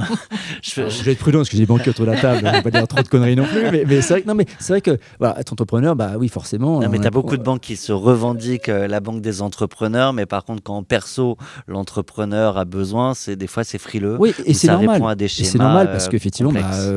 oui, effectivement, il y a les revenus que j'avais il y a 6, 7, 8 ans. Bon, bah, effectivement, j'ai pas d'actifs tangibles. La boîte, enfin, on n'est pas sous actifs tangibles. Donc, je sais que pour quelqu'un d'extérieur de valoriser, il n'y a pas d'actifs, il n'y a pas de bilan, il n'y a pas d'immobilier. Bah, c'est normal que c'est compliqué de prêter à quelqu'un qui, dans la solvabilité, est quand même un peu douteuse. C'est vrai. Donc, et c'est vrai que l'un dans l'autre, je dis, bah, tiens, ça peut être pas mal aussi d'avoir un peu de liquidité pour se dérisquer aussi. Voilà, moi, j'ai 3 enfants. Et, bah, bon, est-ce qu'on peut trouver un peu d'équilibre aussi là-dedans? Donc, c'est un peu un tout qui a fait que finalement, on s'est dit, bah, pourquoi ne pas ouvrir ce nouveau chapitre dans l'histoire actionnariale du groupe. Et d'ailleurs, c'est ce qui permet également aussi dans la vie d'entreprise. Un associé comme Arnaud ou Rémi avant, à qui j'ai monté la boîte, ils ont pu trouver une liquidité effectivement pour passer au stade d'après, en partie parce qu'on a pu avoir des partenaires financiers qui ont pu prendre le relais effectivement de la partie actionnariale de ce qu'ils avaient eux. Je reste juste 2 secondes sur il y a même 6 ans, si tu gagnais pas grand-chose ou moins que maintenant, tu as quand même la tête bien faite et je pense qu'on peut assez facilement se douter que tu allais rebondir quand bien même tu planterais la boîte. Écoute, merci, je suis très flatté, je rougis d'ailleurs pour les gens qui nous écoutent. Un petit message pour beaucoup d'entrepreneurs qui... Oui, c'est bon, merci beaucoup, mais après, c'est pas... tu as raison, je pense que lorsque tu entreprends, on dit toujours que c'est une prise de risque. Et c'est vrai. Cela étant dit, je pense que les gens souvent surestiment la prise de risque réelle. Parce que alors c'est pas vrai pour tout le monde, mais j'ai pas le même discours pour les gens effectivement qui se lancent en tant qu'entrepreneur à l'âge de 50 ans, et j'en ai dans mon réseau qui se lancent et je trouve ça extrêmement courageux parce que c'est vrai que si ça ne marche pas, les solutions alternatives sont plus compliquées à trouver que lorsqu'on a entre 25 et 35-40 ans avec une expérience qui fait que quand même on plante, et ça arrive, tu peux facilement trouver un on peut job, rebondir. relancer autre chose. Et pour mettre un tout petit peu provoque, je trouve qu'aujourd'hui, dans le monde dans lequel on vit aujourd'hui, c'est sans doute moins risqué d'entreprendre que de rester salarié dans un grand groupe. Parce que... Mais non, mais grosse provoque. Hein, là, t'es pas Lady Gaga, hein, je veux dire, pardon, mais tu vas taper déçu. Mais non, mais c'est vrai que on colle souvent un peu l'archétype de dire la sécurité, c'est les grands groupes et c'est le CDI. Et en fait, entreprendre, c'est hyper risqué. Moi, dans mes copains que je vois autour de moi, je suis régulièrement appelé par des gens qui, je fais une carrière dans un grand groupe, et puis à 50 balais, et même des gens qui bossent bien. Vieux, c'est même pas parce que tu as mal bossé, c'est juste que manque de peau, tu as une fusion, ou juste tu plais plus à ton nouveau manager qui vient d'arriver, ou simplement la boîte va mal, etc. Et tu te retrouves effectivement sur le carreau, avec assez peu de cartes en main qui justifient cette mise sur le carreau, et parfois c'est plus compliqué. Donc, je ne suis pas persuadé qu'être entrepreneur, ça devient beaucoup plus risqué que de faire une carrière dans un grand groupe. Sur la durée. Ouais. Sur la durée. Seul Bio, il a aussi servi, tu l'as dit, à se projeter, notamment sur de la croissance externe. Et en l'occurrence, on a annoncé hier, enfin du coup je dis hier parce que normalement on tourne avant, mais tu annonces voilà, normalement le jour où on sort ton épisode, tu auras fait l'annonce, donc l'acquisition d'une boîte espagnole. Exactement, ça faisait partie de nos projets effectivement dans le cadre de l'entrée de nos investisseurs, c'est de pouvoir essaimer un peu partout en Europe. Aujourd'hui, le groupe est présent en France et en Italie, et donc on vient de mettre un pied en Espagne en faisant l'acquisition d'un réseau intermédiaire. On parle d'une 15aine d'agences, une 50aine de collaborateurs, donc un réseau d'intérim. 50 millions de chiffre d'affaires. Oui, et qui va nous servir de rampe de lancement sur le marché espagnol, de façon à pouvoir greffer sur ce petit greffon, les recettes qui ont fait notre succès en France, à savoir la tech et la franchise. Donc notre challenge là pour les prochaines années, c'est évidemment d'adapter ce qu'on a fait en France pour le déployer en Espagne au travers de ce développement. On est évidemment ravis de cette opération qui concrétise pas mal de mois d'efforts et on est très optimiste sur la suite, même si comme toujours l'intégration, ça se passe toujours de façon plus complexe sur quoi on s'attendait. Donc on est extrêmement attentif de bien adapter le concept au marché espagnol. Il y a 2 sujets là-dessus. Un qui est l'international, l'autre qui OK, comment on absorbe, comment on intègre une boîte qu'on rachète, tu choisis le premier des sujets que tu veux traiter? Le plus important, c'est l'intégration.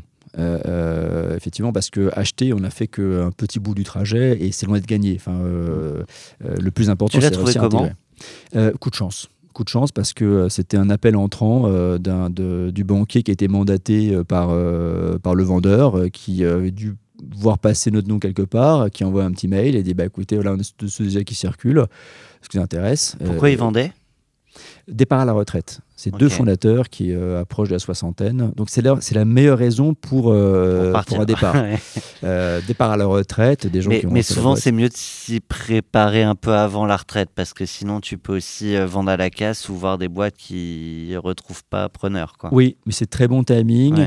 Ouais. Les deux vendeurs restent avec nous pendant 18 mois de façon à pouvoir assurer une belle transition et pouvoir organiser la suite. Donc, c'est important aussi dans la continuité de l'aventure.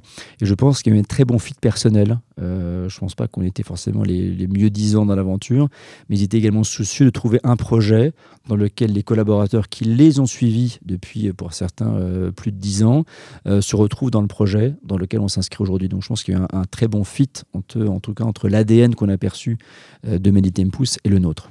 Puis il y a peut-être un profil d'entrepreneur qui part à la retraite ou qui a encore peut-être plus envie de garder tous ses collaborateurs, sa marque, c'est... Oui, on est dans l'humain, donc c'est pas des gens qui ont monté la boîte pour la revendre, c'est des gens qui ont monté la boîte pour faire aussi un projet sympa pour leurs collaborateurs, et ils sont d'ailleurs particulièrement attentifs à ce que la transition se passe bien. Ouais. C'est une question assez marrante parce que dans le cas des... Et des fois, c'est pas le mieux disant, effectivement, celui qui met le plus d'argent sur la table qui est celui qui est sélectionné. Exactement. Ouais. Et je pense que le profil à la fois de qui on était et du projet qu'on avait pour la boîte a beaucoup séduit les vendeurs. D'ailleurs, pour la petite histoire, c'est marrant parce que en tant qu'acquéreur d'une boîte dans laquelle il n'y a aucun actif tangible, évidemment, ma crainte, comme toute Là, tu acquéreur... t'es mis à la place des banquiers il y a 6 ans. Ouais, c'est ça. Oui, c'est ça. Non, mais il dit, mais qu'est-ce qui va me garantir que vous allez bien faire l'accompagnement pendant 18 mois parce que Et que les je fais clients comme un vont gros suivre, chèque, les collaborateurs. etc. Comment je me garantis quelque part que tu vas quand même rester pendant 18 mois, donc on essaie de mettre des clauses, etc.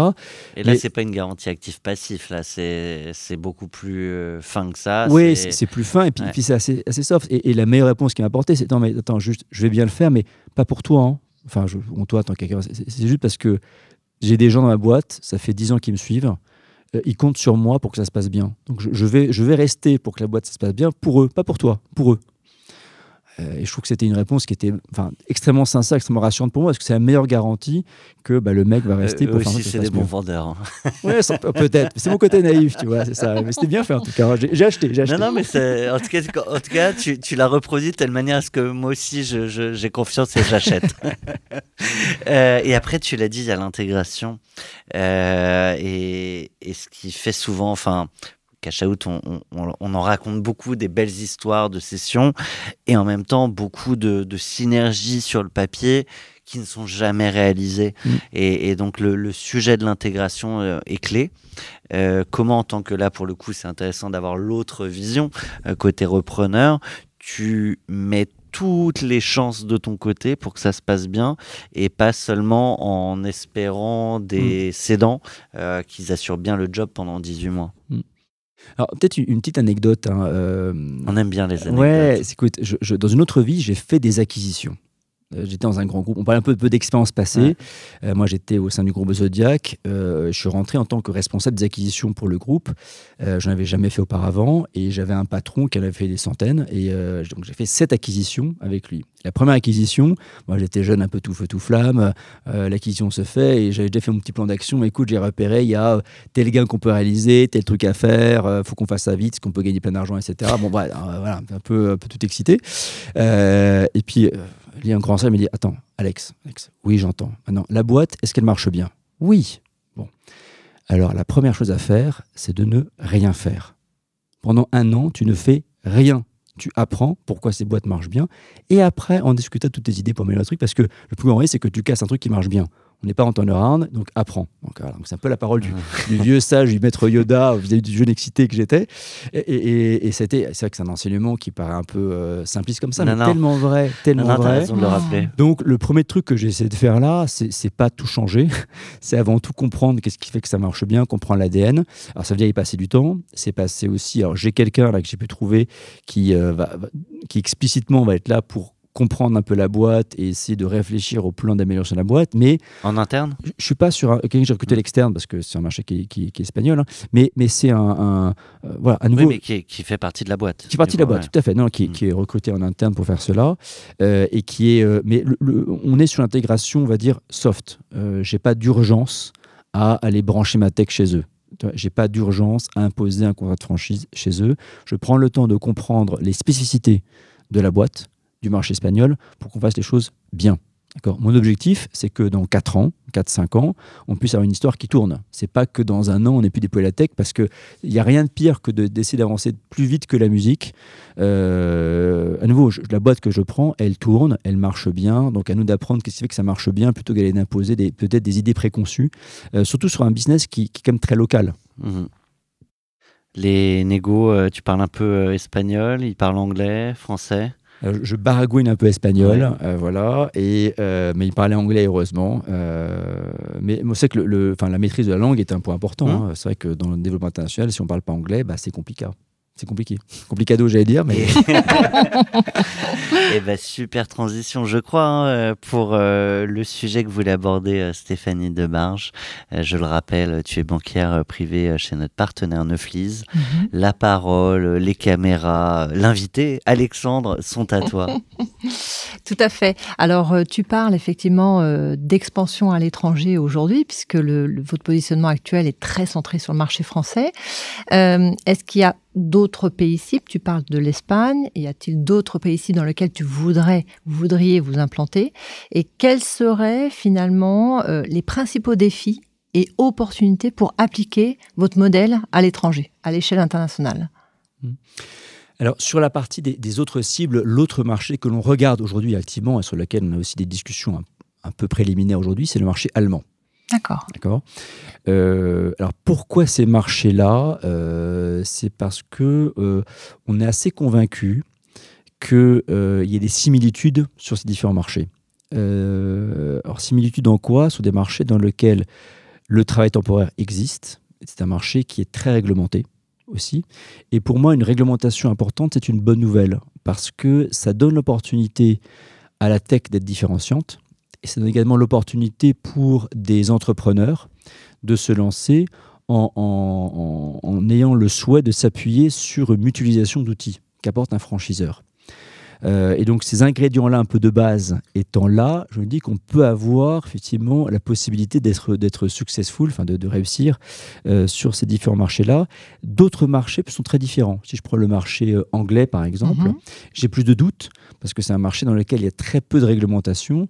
Donc un bon entrepreneur qui veut se lancer sur le marché, il n'a pas vraiment d'utilité a priori à s'adosser à un franchiseur qui va lui apporter un savoir-faire ou des méthodes ou des outils. Et la question du coup, c'est aussi les moyens que tu peux mettre face à la régulation où il faut du coup être ultra cadré, les process et exactement. Donc, un exemple, par exemple, moi j'ai une équipe de support juridique, ils sont 7-8 personnes qui sont là pour répondre à toutes les questions de droit social de mes franchisés parce que c'est vrai qu'on est sur un droit qui est complexe. Donc, c'est vrai que c'est un vrai service qu'on apporte et c'est pareil dans tous les pays d'Europe continentale. Donc c'est vraiment une similitude qui est assez forte. Après, dans les challenges, lorsqu'on se développe à l'international, c'est que il y a deux grandes choses. D'abord, qu'est-ce qu'on va reconstruire localement. Je parlais du droit social, évidemment. Le droit en Allemagne, il n'y a rien à voir avec le droit espagnol, le droit italien, le droit français. Donc, on doit évidemment reconstituer des équipes support qui sont vraiment très, très localisées parce qu'il y a des spécificités locales qui sont fortes. Et l'autre challenge, c'est non pas non plus de repartir de zéro, et notamment sur la partie tech, qui est un gros enjeu. C'est qu'on investit beaucoup d'argent et des grosses équipes pour développer une plateforme dans laquelle une grosse partie de ce qu'on a fait est mutualisable.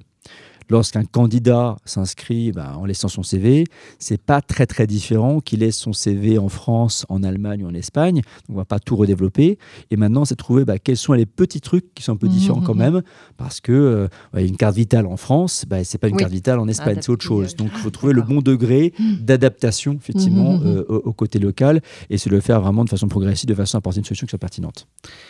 Tu disais des préliminaires en Allemagne, du coup. L'approche est la même.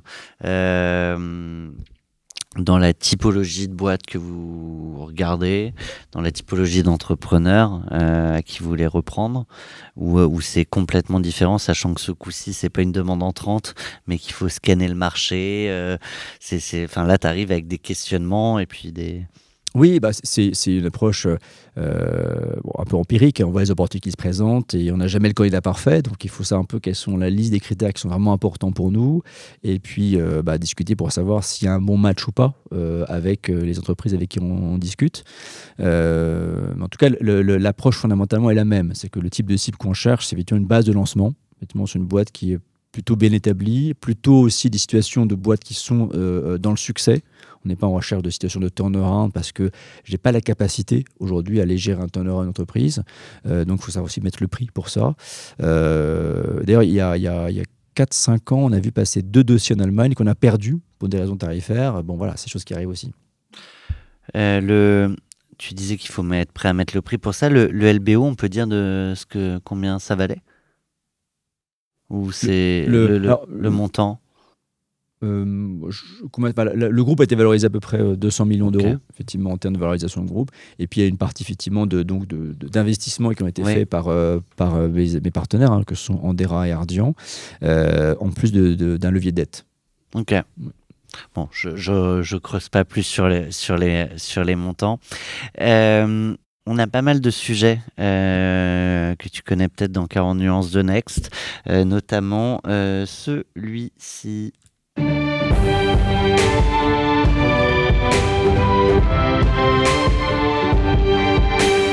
Parce que c'est notre projet! Alors, tu es peut-être notre Premier ministre pour la journée. On demande aux entrepreneurs qu'on reçoit à l'antenne de réfléchir, de partager une idée, une ambition, une réforme qu'ils pourraient vouloir appliquer si demain on leur donne les manettes du pays. Donc demain, la France dirigée par Alexandre, ça ressemble à quoi? C'est pour faire quoi?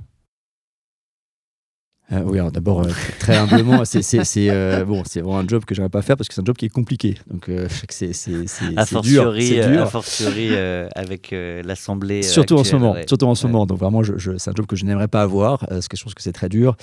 Non, peut-être, il y a un truc qui me tient à cœur et qui est un sujet qui est un peu tabou. Moi, je le dire aussi, c'est le sujet de l'immigration. C'est que c'est un sujet sur lequel vous demandez à des patrons d'entreprise d'évoquer ce sujet-là. Je pense que tout le monde part en courant. Et en particulier parce que je crois énormément au fait que le travail est un excellent facteur d'intégration des populations immigrées et également d'acceptation des populations immigrées par les gens qui sont dans le pays. Et en quoi ça c'est tabou? Dès qu'on parle d'immigration, tout de suite, ça clive un peu les gens et on voit que c'est un sujet qui est compliqué. Enfin, on voit comme les montées du RN, des extrêmes, des prises de position très, très, très fortes par rapport à ça, avec des situations qui sont... On sait que ça tend un peu les gens et que peu de gens osent s'exprimer sur ce sujet-là et qu'on met beaucoup de passion par rapport à ça. Et je ne veux pas rentrer dans un débat politique par rapport à ça, mais vraiment en tant qu'entrepreneur, de ce que je vois au quotidien. Pratico-pratique. Ouais. Je trouve qu'il y a une grande frustration aujourd'hui, que je vis toujours au quotidien, c'est lorsqu'on parle de métiers comme le bâtiment ou même le métiers médicaux par exemple. On voit qu'il y a énormément de gens en France aujourd'hui des métiers sur lesquels on a du mal à pourvoir les emplois et sur lesquels les premiers gens qui postulent, c'est des gens qui, en creusant un peu, sont des gens qui n'ont pas de papier pour travailler, qui ont les compétences pour le faire et à qui le droit interdit de travailler. Et juste pour et à qui le droit interdit à l'entrepreneur de recruter. Et c'est des sujets et des contrôles extrêmement sévères pour l'entrepreneur, donc on met en place des moyens énormes pour surtout garantir que tous les gens qui vont travailler sont des gens qui ont le droit de travailler en France, et c'est normal, on doit appliquer la loi, et en même temps sont des gens qui par conséquent n'ont pas le droit de travailler, qui pour certains que l'on paye, effectivement, parce qu'on se connaît demandeurs d'asile, on reçoit un paiement, mais c'est quelques centaines d'euros par mois payés par l'État, qui ne permettent pas de vivre. Donc, quelque part, je pense qu'on condamne les gens à la clandestinité ou à des trafics, mais juste parce que le droit leur a dit de travailler comme ils le souhaiteraient. Donc, je trouve qu'on a, pour schématiser un peu, on a un droit du travail sur les questions de l'immigration qui est inspiré des années 80. Donc, aux années 80, la grande phobie, c'était les immigrés vont venir piquer du boulot français. Et tout le droit du travail est organisé autour de ça. Interdire à des gens de bosser, effectivement, parce qu'ils vont piquer du boulot français. La réalité aujourd'hui, c'est que dans l'imagerie, un peu sur ce qui agace peut-être les gens par rapport à l'immigration, c'est pas tellement ça, parce que tout le monde est content qu'on ait des gens dans les chantiers qui sont pas peut-être français depuis 8 générations, mais qui bossent bien. Dans les hôpitaux, d'avoir des aides-soignants, on en a besoin. Les médecins, c'est pareil. Même dans les restaurants, c'est pareil aussi. On a besoin pas que des profils super qualifiés, mais aujourd'hui, la réglementation n'est pas adaptée par rapport à ça. Et avec un sentiment qui se développe que des gens viennent en France pour profiter du système. Je suis vanté un peu caricatural, mais voilà, je suis un peu schématique en disant ça. Donc au lieu de profiter du système, laissez-les bosser. Il y a peut-être un truc à trouver. Trouvons un système. Et à nouveau, c'est pas simple pour dire attendez, il y a des gens, il faut qu'on accepte qu'il y a des gens qui peuvent venir en France dont on a besoin. Parce que la réalité, c'est que moi, je travaille dans la collecte d'ordures ménagères.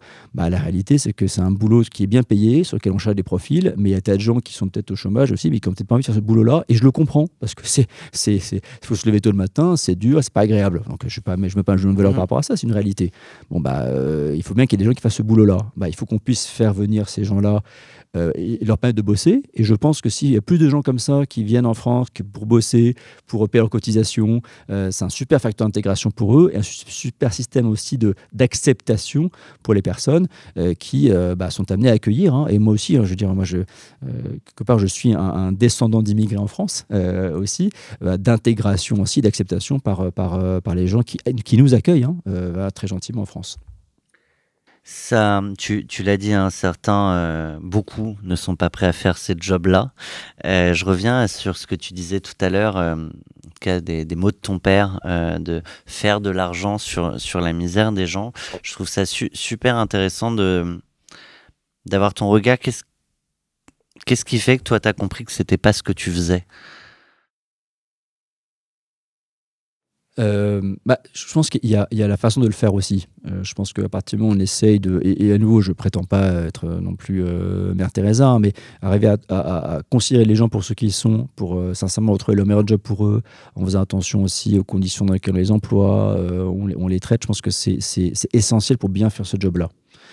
Et je pense que la meilleure garantie qu'on a par rapport à ça, c'est que les gens qui sont dans notre réseau, nos franchisés, doivent incarner également ces valeurs-là. Et on est extrêmement attentif aux gens qui ont intégré dans le réseau pour s'assurer qu'ils ont bien ce même état d'esprit.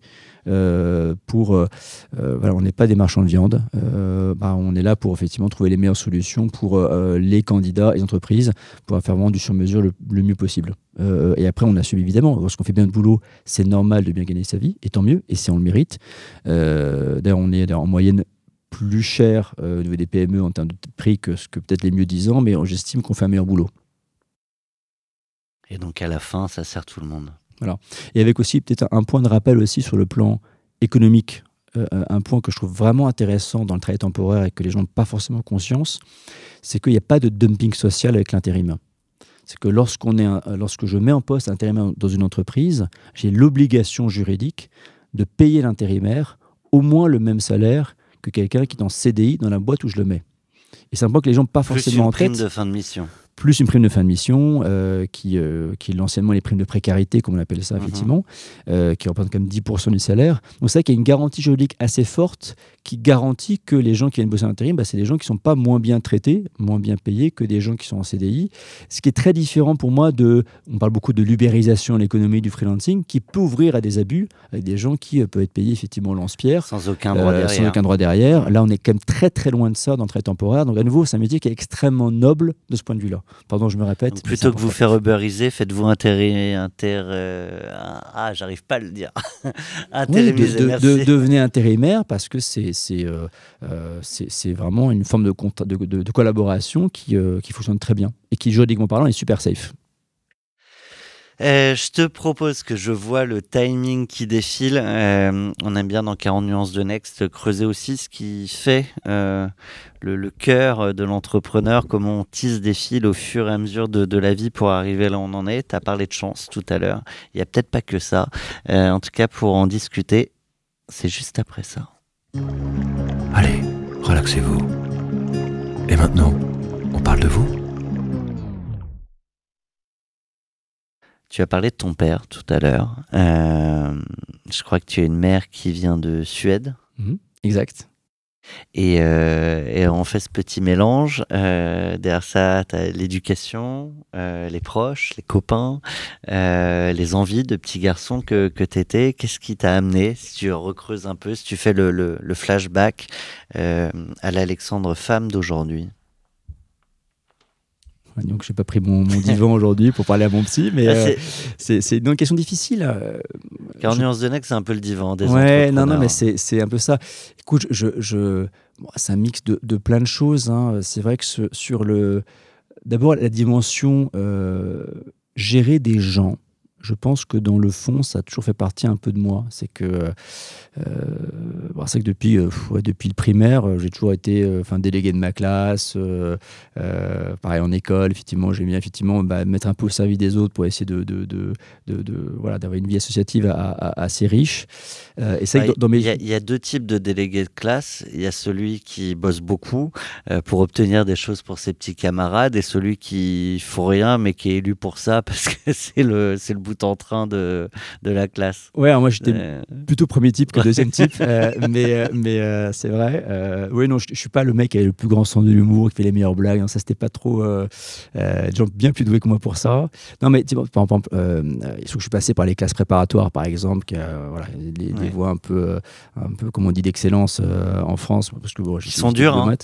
Oui, non, c'est dur. Ouais. C'est dur. Hein. C'est sûr que on bosse beaucoup, mais on apprend énormément aussi et on tisse des liens incroyables. T'as jamais eu des notes aussi pourries de ta vie? Effectivement, c'est là qu'on allait plus les notes, mais il faut s'habituer, et c'est bien. Mais tu vois, on appelait ça dans la classe, on appelait ça le rab, effectivement, un peu comme le rabbin, c'est lui qui était en charge de s'assurer que le moral de la classe est bien et au beau fixe. Donc effectivement, voilà, je sautais les anniversaires aux personnes dans la classe pour être sûr que c'est pas oublié. Donc voilà, c'était un peu mon job, effectivement, et je trouve que c'est un job que j'aimais bien. Donc voilà, pour revenir un peu sur le fil de l'enfant, je pense que revenir sur un métier dans lequel je gère des gens, je m'occupe des gens, je trouve que c'est quelque chose qui me plaît. Tu vois, après, j'ai eu des études d'ingénieur où j'étais amené à faire quelques stages, par exemple dans banque, dans les salles de marché. Alors, je trouvais que c'était hyper intéressant sur le plan intellectuel, mais c'est qu'au bout du bout, je ne trouvais pas, moi, une forme de réalisation que je trouvais passionnante, parce que finalement, on maniait beaucoup, surtout sur des écrans et des chiffres, etc. Mais ça manquait un peu de contact humain pour moi.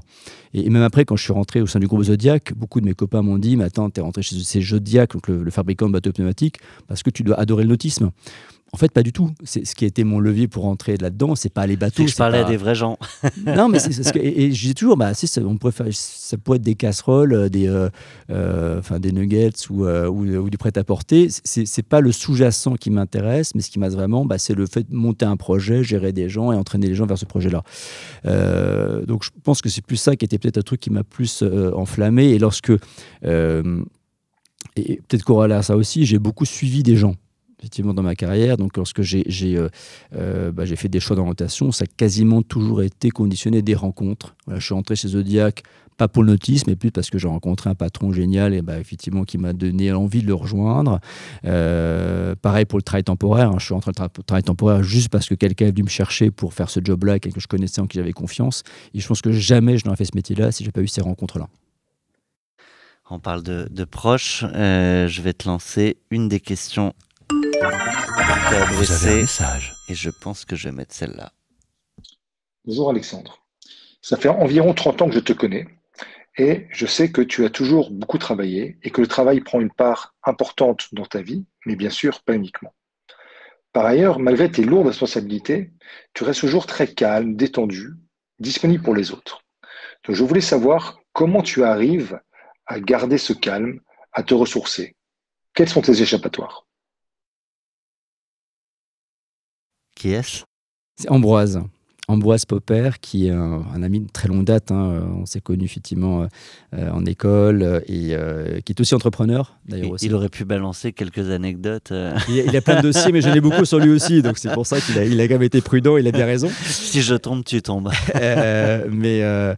Non, puis j'ai beaucoup d'admiration pour lui parce qu'il a monté beaucoup de boîtes, il a même fait des introductions de boîtes au Nasdaq, donc il a vraiment une très belle carrière entrepreneuriale. Oui, c'est amusant, effectivement, je découvre un peu ce témoignage de fait de rester calme. Alors, le fait de paraître calme, pas forcément dire que je suis calme, parce que c'est vrai que je suis... Je pense que les spectateurs se rendent compte que tu as l'air calme. Oui, je suis plutôt quelqu'un qui a un profil posé. Ouais. Je ne suis pas quelqu'un qui est extrêmement exubérant. Et d'ailleurs, Tout à l'heure, quand tu as raccroché de ton prospect, tu n'as pas fait une petite danse. Non, j'ai pas fait de danse. Non, d'ailleurs, je suis comme un piètre danseur. Donc je pense que ça serait même très, pas du tout approprié. Mais non, mais c'est vrai que alors c'est peut-être lié à ma culture aussi. Quand j'ai un père asiatique, j'ai une mère qui est scandinave suédoise. Bon, j'ai pas été élevé dans un environnement très violent en termes d'interaction. D'interaction. Donc effectivement, il y a beaucoup d'amour, beaucoup d'encadrement, beaucoup d'affection qui tourne autour de ça. Et je pense que j'essaie aussi de réitérer ça aussi avec beaucoup de. J'aime bien parler de bienveillance et j'aime pas le mot parce que le mot est un peu maintenant tarte à la crème, mais je trouve que c'est important lorsqu'on gère des collaborateurs d'être dans l'écoute et quand ça se passe mal aussi, c'est rarissime que je m'énerve. Je crie jamais, je pense, parce que je trouve ça nul, mais c'est pas moi. Mais je pense qu'effectivement, c'est pour ça que je peux paraître un peu calme. Et c'est vrai que j'essaie aussi de garder effectivement un maximum de temps pour ce qui est plus important pour moi, qui reste quand même ma famille, mes amis, et ça reste. Et je pense que même c'est important dans l'équilibre personnel entrepreneur d'arriver à garder cet équilibre personnel. Et c'est pas facile parce que personne ne dit ce qu'on doit faire, donc on doit s'auto-réguler entre le temps consacré au pro et au perso. Voilà. Jamais de colère. Je poue intérieurement beaucoup, mais j'essaie de... Enfin, il faut vérifier avec mes collaborateurs, mais je pense que je ne crie pas, je crie jamais au bureau contre qui que ce soit. Je peux avoir des colères froides. Ce qui parfois est parfois peut-être pire. Les gens me disent c'est horrible quand t'es comme ça. On sent que t'es hyper agacé, t'es hyper énervé, mais t'es hyper froid. Et pour certains, c'est parce que pire d'ailleurs, mais j'en ai conscience. Qu'est-ce qui peut te mettre en colère ? Alors, ce qui est le pire pour moi, c'est la malhonnêteté intellectuelle. Le manque d'engagement ou de rigueur. C'est des choses que je trouve effectivement qui m'agacent beaucoup. J'en ai conscience, mais c'est vrai que c'est. Mais une fois que c'est dit, c'est clair. C'est très clairement dit. Non, mais voilà. Et je préfère que j'en dise. On a le droit de pas savoir. Évidemment, il n'y a personne qui prétend tout savoir. On a le droit de se planter. Et je pense qu'en tant que manager, il faut accepter effectivement que les gens qui prennent des risques font des trucs. Je le dis toujours, il y a des gens qui font rien, qui se plantent pas. Mais voilà, il faut accepter cette part d'erreur aussi auprès des collaborateurs. Mais ce que moi j'ai beaucoup de mal à vivre, c'est des gens qui pipotent, qui cachent les choses, qui mettent sous le disent tapis. Mais c'est ça. T'es sûr que c'est ça ? Et qu'en fait c'est pas ça. Je dis non mais si t'es pas sûr, dis-le-moi. Comme ça, au moins, je sais. Mais si tu dis que c'est ça, il faut que ça soit ça. Si c'est pas ça, c'est... Et là, c'est des choses qui me... qui tendent. C'est mon côté ingénieur qui me tend dedans un petit peu. Et voilà. Et je sais que c'est pas facile pour les collaborateurs non plus sur ces dimensions-là, mais bon, ils me commencent à me connaître pas mal là-dessus. Et toi, sur quoi tu penses pouvoir énerver ou agacer ? Quand j'ai un côté un peu pitbull sur les sujets et que je creuse, je sais que c'est très très dur pour les gens autour de moi parce que voilà, quand le truc je comprends pas, je creuse jusqu'à ce que je comprenne. Ouais. Et je peux creuser profond quand c'est important. D'être capable d'aller très loin. Ouais. Et c'est parfois un peu chiant parce que c'est vrai qu'en tant qu'entrepreneur, quand tu es une boîte, sur un métier un peu d'épicier, parce que c'est un peu ça comme l'intérim, il faut toujours faire le grand aller-retour entre à la fois la stratégie, la vision hélicoptère, le positionnement, la tech, l'acquisition, etc. Et au bout du bout quand même, la différence se fait sur la facture truc, comment c'est passé, etc. Et avoir cette capacité, les grands allers-retours entre la stratégie et puis le terrain, c'est essentiel.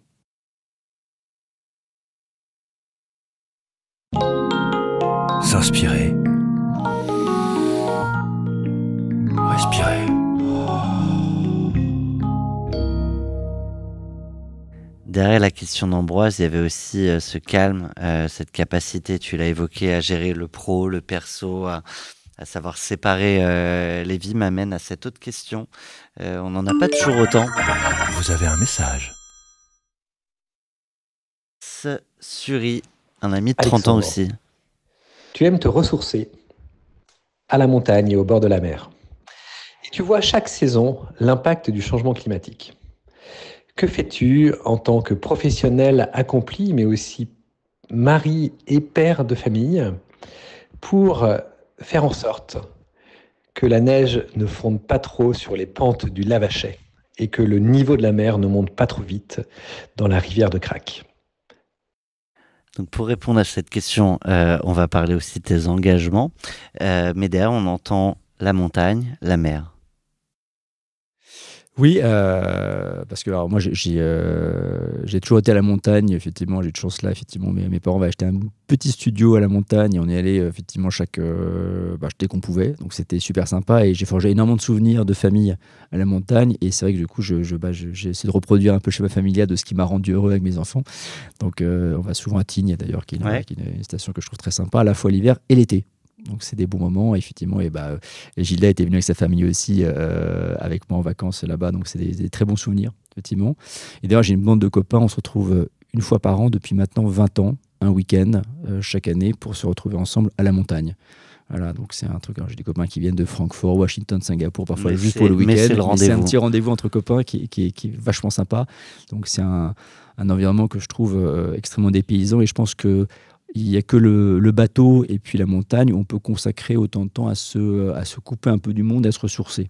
Et je pense que c'est important pour moi dans ce contexte-là. Et ça rend la nature, ça rend humble aussi, pour garder le mot. Non, c'est vrai, et c'est que je trouve ça, c'est toujours des paysages qui sont magnifiques. C'est assez sportif aussi. J'aime bien ça dans la montagne aussi. C'est des vacances qui sont un peu plus sportives, en tout cas énergisantes. Je trouve beaucoup plus reposantes, parfois que juste le bord de mer, voilà, typiquement. Même si j'aime bien aussi de temps en temps avoir un peu chaud quand même. Mais voilà. Non, sur l'action de Gilda, c'est que c'est un sujet qui nous préoccupe tous, hein, effectivement, et je pense que je trouve assez sain que ce qui était un sujet un peu peut-être militant il y a 10-20 ans, je pense que soit devenu un sujet aussi de préoccupation commun, effectivement, là-dessus. Et d'ailleurs, beaucoup ne tiennent pas les enfants. Moi, j'ai une petite anecdote, effectivement. Ils ont quel âge? Alors maintenant, c'est des grands garçons, ils ont 13, 15 et 17 ans. Les âges sympas, effectivement. Voilà, Trois garçons. Beaucoup de reconnaissance. 3 garçons, effectivement. Et du coup, ça pèse dans l'argumentation. Tu vas être assez sportif, alors. Voilà, exactement. Ils ont de se défouler. Voilà. Une côte de bœuf et un défouloir, c'est très bien. Non, petite histoire, c'est marrant parce que j'avais une voiture qui était un grand C4 Picasso, voilà, pour pas faire de pub, que je pouvais trimballer tout le monde, c'était enfant. Et c'est une voiture qui avait un label pollution à Paris, qui était un sticker numéro 3. Et j'avais mon aîné qui était à l'école. Ils sont très tôt sensibilisés sur le problème de l'environnement.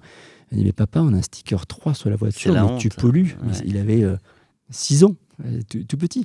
Et c'est vrai que c'était un petit wake-up call un peu amusant en disant, avec un sentiment de culpabilité. Et je trouve que la génération qui me suit, hein, je passe un peu pour un vieux con en disant ça, et heureusement est beaucoup plus sensible par rapport à ces questions-là. Puis à la fin, la planète sera à eux. Hein, exactement, la planète sera à eux. Et je trouve que c'est important, effectivement, qu'on soit tous sensibilisés à nos niveaux sur ces sujets-là. Même si, et avec alors, typiquement, voilà, je trouve que je suis admirable qu'il y ait des vrais projets qui avancent là-dessus. Sur lequel, mais après, il faut le faire de façon, je pense, la plus réaliste et opérationnelle possible. Et ça, j'entends par là que je trouve qu'il y a j'espère qu'il y a des vraies solutions qu'on va pouvoir apporter de façon à améliorer, effectivement, les conditions de vie de tous les gens qu'on a autour de nous, surtout des populations, effectivement, sur les pays en voie de développement, sans pour autant massacrer la planète et massacrer l'avenir de nos enfants. Avec l'autre travers aussi qu'on souligne peut-être pas toujours assez, c'est le côté greenwashing, que je vois aussi beaucoup. Hein. C'est vrai que on fait des actions en disant tiens, voilà, ça c'est pour un peu du feel good, parce que du coup on donne bonne conscience, etc. Mais est-ce que vraiment c'est un impact environnemental ? Et on revient avec la notion d'honnêteté intellectuelle, où là on cache un peu sous le tapis la réalité. Oui. Ouais, et je pense que c'est pas facile de faire. À nouveau, c'est important de sensibiliser. Maintenant, je pense qu'il y a des vrais des vrais débats de société sur comment est-ce qu'on peut faire vraiment avancer les choses sur les vrais sujets. Et c'est vrai que c'est une démarche et que j'aime bien faire, pas de façon un peu dogmatique, mais dans ma boîte, dans laquelle effectivement, on n'est pas des précurseurs sur le sujet. Hein, je le dis de façon très très claire, mais je tiens vraiment à ce qu'on puisse être sensibilisé sur un truc con comme la prise de l'avion, qu'on puisse le limiter à des cas vraiment qui sont indispensables en tant que tels, sur effectivement l'attention sur les véhicules, sur la consommation de chauffage, c'est ça qu'on a au quotidien. Et puis, non mais c'est des trucs très cons, mais qui sont importants en termes de bilan. C'est le lapsus sur le chômage. Le chauffage, effectivement. mais on c'est sent le professionnel du recrutement qui a des combats qui reviennent, qui ressortent de temps en temps. Et c'est des choses qui sont importantes, mais il faut le faire avec beaucoup de pédagogie. Parce que je prends un exemple très con, mais c'est ça le concret, c'est que lorsque effectivement on est amené à baisser effectivement la température dans les bureaux, parce qu'effectivement la crise énergétique est importante, on l'a fait. J'ai eu beaucoup de collaborateurs qui, à juste titre, ont dit attends, mais moi je vais m'acheter un chauffage individuel parce que je crève de froid, quoi, si tu veux. Donc c'est vrai que c'est et donc ça revient au même à la pire, fin. Ouais. C'est pire. Donc il y a quand même un travail de pédagogie pour, si on veut accompagner et que cette transition écologique se passe bien, il faut aussi l'accompagner avec beaucoup de pédagogie, parce que voilà, et c'est important. Et à nouveau, je dis, j'ai pas la solution, mais il faut trouver les bons sujets sur lesquels s'attaquer, parce que juste moi un truc qui m'a choqué, c'est quand on voit les pesées du Covid, dans lequel toute l'activité, on va dire, humaine s'est arrêtée. Malheureusement, les émissions ont baissé de façon extrêmement faible, on parle de 10% d'émissions. Il faut dire qu'il faut qu'on trouve d'autres choses pour nous permettre d'arriver que juste moins faire des choses. Donc c'est vrai que voilà. Et en même temps, ceux qui ont l'air les plus concernés et les plus informés semblent tous assez unanimes sur le fait qu'il y aura des renoncements à faire à un moment, et que plus on attend, plus les renoncements seront importants. Oui, moi j'étais à une conférence de Jean Covici là il y a quelques semaines, que je trouve est extrêmement impertinent pour le coup dans son discours, mais extrêmement, je trouve, pertinent sur le fond du discours. Et je trouve qu'il a cette liberté de parole que je trouve extrêmement enrichissante, parce qu'il est il y a une vraie analyse sur comment est-ce qu'on peut effectivement aborder de façon rationnelle, pas idéologique, les problématiques de transition énergétique. Et moi, je suis admiratif de tous les gens qui s'investissent notamment sur la filière nucléaire, parce que je pense que faut passer le stade de est-ce qu'on est dogmatiquement pour ou contre. Je pense que c'est une vraie solution si on veut effectivement vraiment décarboner effectivement notre économie, sans imposer des renoncements où la nature humaine fait en sorte qu'on n'y arrivera jamais sinon. C'est pas simple, quoi. C'est comme diriger le pays, quoi. Oui, là, et c'est même pire, parce que là, le vrai challenge qu'on a aussi, c'est le côté international de la chose. Ouais, avec certains qui ne comprennent pas pourquoi ils devraient faire des efforts, alors que... Exactement. Mais dans certaines géographies, certains pays, il n'y a même pas ce sentiment qu'il faut faire des efforts. Oui, il n'y a pas cette notion, en fait. Là, qui est très européenne. Mais après, ce entité va ne pas non plus nous tirer une balle dans le pied. On dirait, pour de bonnes consciences, de mettre des grosses contraintes sur des entreprises françaises, si à côté de ça, on connaît polluer. Donc je pense qu'il faut qu'on trouve la bonne façon de le faire. Sinon, c'est tuer son économie au détriment de... Exactement, de et détruire les emplois. Qui ne défendent pas plus que l'environnement que ça non plus. Et moi, mon grand fantasme, c'est qu'on puisse mettre en place une forme d'extraterritorialité sur les critères environnementaux, en disant écoutez, la force qu'on a en Europe, c'est qu'on consomme. On achète beaucoup de choses. Si jamais on va tuer une industrie française parce qu'on impose des normes aux entreprises françaises pour que la pollution soit déportée ailleurs, on donne bonne conscience, mais d'abord on pollue pas moins, parce qu'effectivement c'est des conditions pires ailleurs, donc c'est encore pire pour la planète. Et c'est de la concurrence déloyale. Donc je pense qu'il faut qu'on arrive, et à nouveau, je dis ça, c'est très facile de dire ça depuis derrière un micro, mais de dire finalement, quelque part un principe assez simple, de dire que tout ce qu'on va consommer en France doit répondre aux mêmes normes de production, ce qui est totalement contraire à ce que met en place l'OMC en termes de critères, que ce qu'on impose en France. Écoute, je pense que c'est facile à dire, mais que ça mérite d'être dit quand même. Écoute, voilà, ça a été dit en tout cas. Très rapidement, une question qui me vient comme ça. J'ai deux questions de proches, Gildas et Ambroise, qui t'ont été adressées, tous les deux amis de 30 ans. Tu as parlé de tous tes copains amis de 20 ans, où vous retrouvez chaque année. Quelle place pour les nouveaux amis ? C'est... Est-ce qu'à un moment dans la vie, tu acceptes que en fait tu as déjà peu de temps à passer avec les proches, donc tu te concentres là-dessus, et en même temps tu as une activité avec beaucoup de rencontres, beaucoup de sociabilisation, voilà. C'est une question qui me vient comme ça. Oui, d'abord, oui, je me suis fait des très bons amis, effectivement, récemment aussi, que ce soit par des liens professionnels, que ce soit également par... Alors souvent, les enfants étant en point d'ancrage, les parents des copains des enfants, on voit que c'est des gens sympas aussi, et c'est très sympa, et on crée des très très belles relations, effectivement, par ce biais-là, et beaucoup de nos amis. Maintenant, c'est vrai que, alors, d'abord, lorsqu'on manque de temps, c'est vrai que c'est dommage de ne pas consacrer aussi de temps avec des amis de longue date. Et je trouve que cette fidélité en amitié est aussi importante. Et c'est vrai que je pense qu'il y a quand même des gens qui nous connaissent très bien.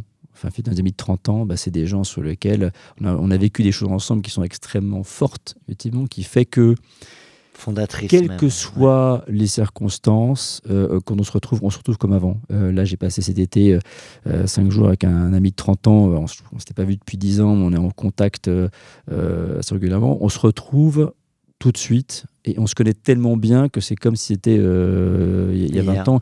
Et ça, c'est une chance, effectivement, qu'il faudrait préserver aussi. J'ai eu cette chance-là, effectivement, donc j'aime aussi cultiver ces amitiés de longue date, tout en s'ouvrant aussi aux autres, mais bon, il y a quand même ce lien fort qui est important. Allez, on a tous des dilemmes, mais du coup, j'étais curieux d'avoir ta gestion d'entrepreneur, de ce type de dilemme que je pense tout un chacun doit vivre dans sa vie à nos âges à peu près, quoi. Si ça te va, on va tranquillement conclure, sans oublier 2 grandes rubriques. La première étant celle-ci. Carte blanche pour 40 nuances de Next. Donc c'est le moment où on laisse carte blanche complète à l'entrepreneur, le sujet de ton choix, la durée de ton choix, éventuellement la relance de ton choix. Oui. Alors, l'histoire que j'aimerais vous raconter est liée à mon job aujourd'hui, sur la question de l'orientation. Petite histoire, c'était il y a 5-6 ans. On cherchait un profil pour un poste d'hôtesse d'accueil. D'accord. Et, tu peux me la raconter au présent? Ouais, j'ai reçu hier une personne pour un poste d'hôtesse d'accueil. Et j'ai été choqué de voir une personne qui est sur un poste qui requiert assez peu de qualifications, d'avoir devant moi quelqu'un qui a un profil Bac+5 dans les métiers de la communication et qui me raconte un peu son histoire. Parce que je lui ai demandé, mais attendez, juste, vous avez un super profil, qu'est-ce que vous faites devant moi pour un poste qui ne requiert aucune qualification? Et la personne me raconte un peu son histoire en disant, écoutez, ça fait des mois que je galère pour trouver un job dans ma filière, etc. Je suis extrêmement frustré et en reprenant un peu ma vie, je suis un grand regret dans ma vie en termes d'orientation, c'est que quand j'étais effectivement en post-bac, j'avais le choix entre un autre métier qui m'aurait plu, qui était la comptabilité. Ça n'a rien à voir, effectivement, mais bon, comme beaucoup de jeunes, parfois on a des choix qui sont diamétralement opposés. Et j'ai choisi la communication parce qu'on m'a dit, écoute, t'es sympa, vas-y, etc. Et j'ai fait des études poussées dans ce domaine-là. Je me trouve derrière avec un truc dans lequel j'ai du mal à trouver du boulot. Et si j'avais été comptable, je sais aujourd'hui que j'aurais pu trouver un boulot, mais comme ça, qui répondait autant à mes aspirations. Et je trouve ça horrible de voir aujourd'hui qu'on a des problématiques de pénurie de profils absolument faramineuses, surtout sur des métiers manuels. Effectivement, parce que la France a besoin de couvreurs, la France a besoin de chaudronniers, de soudeurs, qui aujourd'hui gagnent très très bien leur vie. Et je pense que il faut le rappeler, c'est des métiers manuels qui sont malheureusement pas assez valorisés en France aujourd'hui, parce qu'il y a une forme de, je sais pas si du snobisme ou j'en sais rien, mais dans lequel de mépris aussi, effectivement, en disant finalement les gens qui on envoie dans ces filières-là, c'est un peu des voies de garage, et on retrouve avec des tas de gens qui privilégient des voies tertiaires. Alors pour certains c'est super d'ailleurs, mais sur lesquels peut-être qu'ils auraient été beaucoup plus heureux et beaucoup plus épanouis et beaucoup plus de boulot si jamais effectivement on les avait orientés dès le début vers des métiers plus adaptés à leurs attentes. Et donc je trouve dommage qu'on soit peut-être assez peu pragmatique par rapport à ça, peut-être un peu dogmatique, et qu'en tout cas, je trouve que c'est important qu'on ait une vraie transparence vis-à-vis des jeunes qui sont aussi aujourd'hui sur la réalité aujourd'hui de débouchés sur les profils. Et en tant que professeur de l'emploi, je suis très frustré, effectivement, de voir ces constats qui sont amers pour tout le monde. Des gens qui font beaucoup d'études, ne trouvent pas de boulot derrière, ça crée des frustrations, et alors qu'on aurait pu avoir des talents épanouis dans notre secteur. Tu as le constat de la pénurie, tu as le constat de gens qui ne trouvent pas de boulot, et puis tu as le constat de gens qui ont pris une filière et qui, 30 ans, 40 ans plus tard, lâchent tout, burn-out, parce que perte complète de sens aussi. Oui, alors les parcours sont de moins en moins linéaires. Et heureusement, donc ça qu'il faut aussi avoir cette souplesse-là quand on travaille. Mais choisir une orientation qui nous plaît, c'est la meilleure garantie de pouvoir vivre un quotidien qui soit sympa. Et puis, lorsqu'on peut peut-être choisir, parce que ce n'est pas le cas de tout le monde, et dans lequel on peut réussir. Récemment, on a reçu Émeric Grange de 900 Care à ce micro. Lui, il fait des dentifrices, des déos, etc. Bio, enfin bref, ça coûte moins cher, il y a moins de transport et c'est meilleur pour l'environnement. Et en fait, ce qu'il me racontait, c'est que c'est pas l'argument bio qui fait que tu achètes ces produits, c'est le prix. Alors que c'est des produits bio, mais du coup, il arrive à réduire le prix. Comment j'arrive à la question que je voulais te poser, je vais retrouver.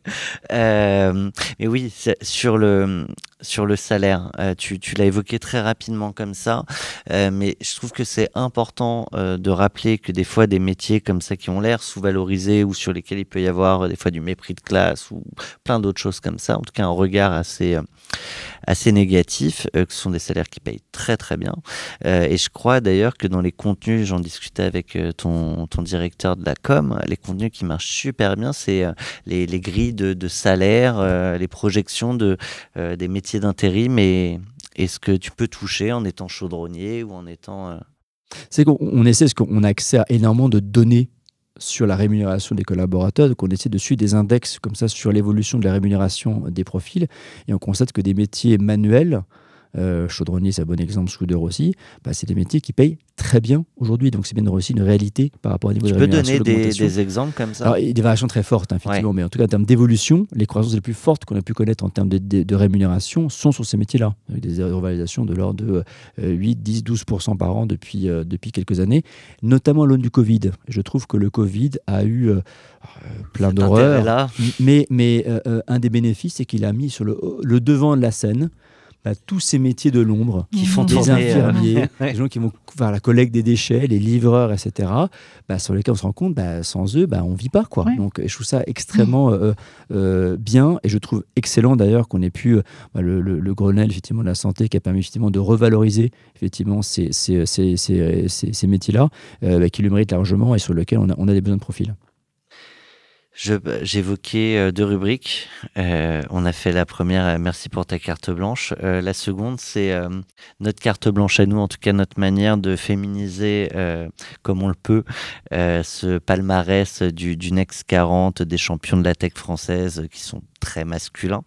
Et donc en proposant à nos invités, hommes, de choisir une femme entrepreneur qu'ils admirent et derrière de lui proposer de venir à l'antenne, ce qu'on aurait bien fait de toute manière, mais du coup ça vous oblige tous à nous recommander des femmes entrepreneurs intéressantes et inspirantes, et en même temps vous faites une partie de notre casting, donc c'est parfait, quoi.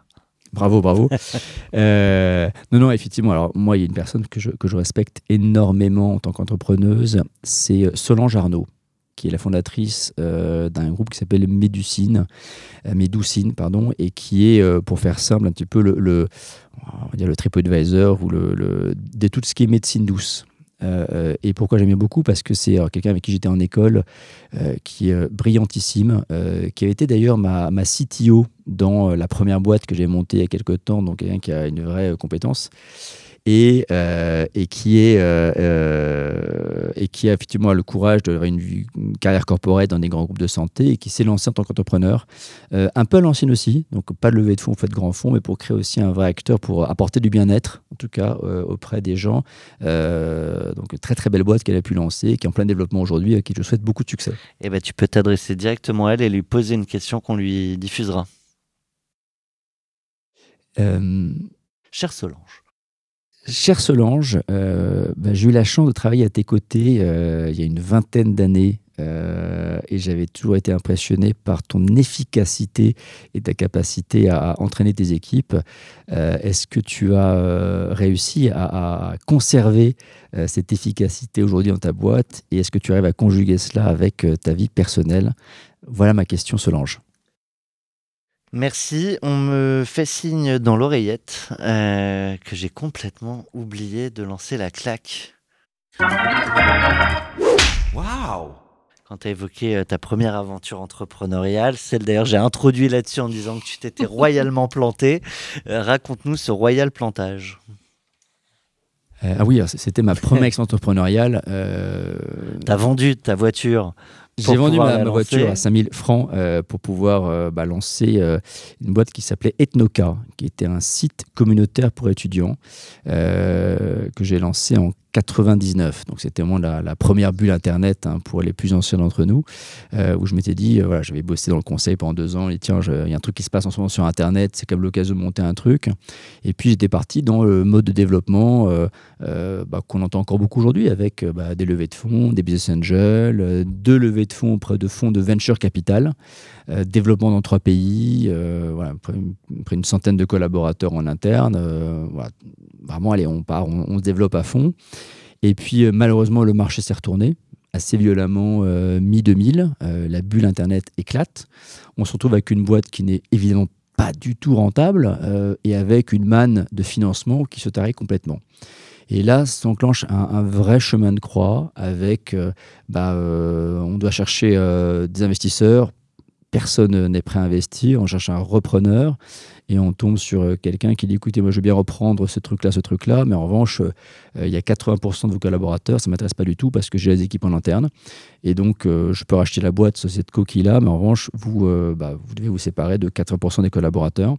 Et donc je me suis encore très très bien aujourd'hui, vous en doutez, où j'avais annoncé le matin, j'avais demandé aux personnes qui devaient amener à continuer l'aventure, est-ce qu'ils étaient prêts à continuer l'aventure avec le repreneur ou pas. Parce que si jamais c'était non, ils pouvaient sauver le job de quelqu'un d'autre. Et puis une fois que les leaders ont dit ok, c'est ok, le lendemain, j'annonçais à tout le monde que l'aventure telle que je l'avais construite et telle que les gens m'avaient fait confiance, mais aussi l'aventure n'allait pas se dérouler comme je l'avais souhaité et que ils allaient perdre leur job. Alors j'ai tellement pleuré ce jour-là, alors j'ai encore des trémolos dans la voix d'ailleurs en parlant, j'ai tellement pleuré ce jour-là que les gens venaient me consoler, effectivement les gens que je venais de virer viennent me consoler, donc c'est il faut dire que c'était assez marquant, mais c'est vrai que c'était un moment assez horrible parce qu'effectivement, dans ma vie personnelle, on lance un projet, on lance une aventure, des gens nous font confiance et puis on trahit cette confiance-là. Voilà, c'est une vraie claque. D'ailleurs, je suis encore un peu ému. Ouais, mais ça c'est parce que tu lances pas une boîte pour être confronté à ça. Ça peut aussi être ça, la vie de dirigeant. Et je pense que deep inside, quelque part, ma volonté de lancer une boîte aujourd'hui avec un modèle rentable et cette obsession que j'ai sur le cash, effectivement, pour être sûr, provient de là. C'est qu'effectivement, je n'ai plus jamais envie de me trouver en situation où je suis contraint par la trésorerie. De virer 80% du staff. Et malheureusement, je vois beaucoup d'amis entrepreneurs aujourd'hui, avec l'éclatement de un peu la bulle tech ces dernières années, qui sont amenés à vivre ça, sur lequel c'est très dur. C'est très dur. Et je compatis parce que je l'ai vécu.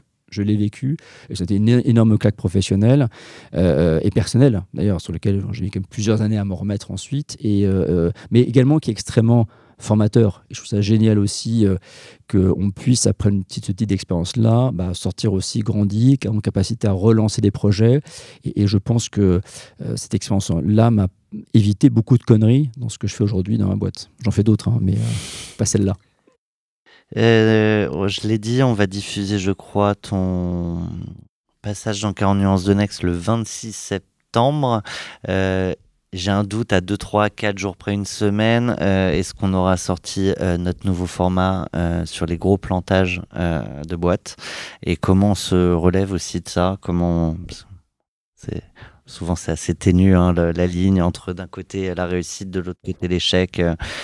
Comment tu t'es relevé de ça? Tu vois, t'es encore. On a senti l'émotion des années après. Alors, tu t'es relevé. Oui. Mais les premières semaines, les premiers mois. Écoute, j'ai eu la chance. Alors d'abord, l'issue est quand même heureuse parce que le projet a continué. Et la boîte a continué à vivre pendant plus de 10 ans ensuite, au sein d'un organisme plus grand. Donc, ça qui avait cette continuité, comme dans le projet, avec des collaborateurs qui continuent l'aventure. Les collaborateurs, d'ailleurs, on se fait encore des réunions un peu d'anciens de la boîte. On peut tous se recaser avec des super carrières. Et des gens qui ont des super carrières aujourd'hui. J'ai mon directeur financier qui est devenu un associé gérant chez Rothschild aujourd'hui, donc un parcours brillantissime.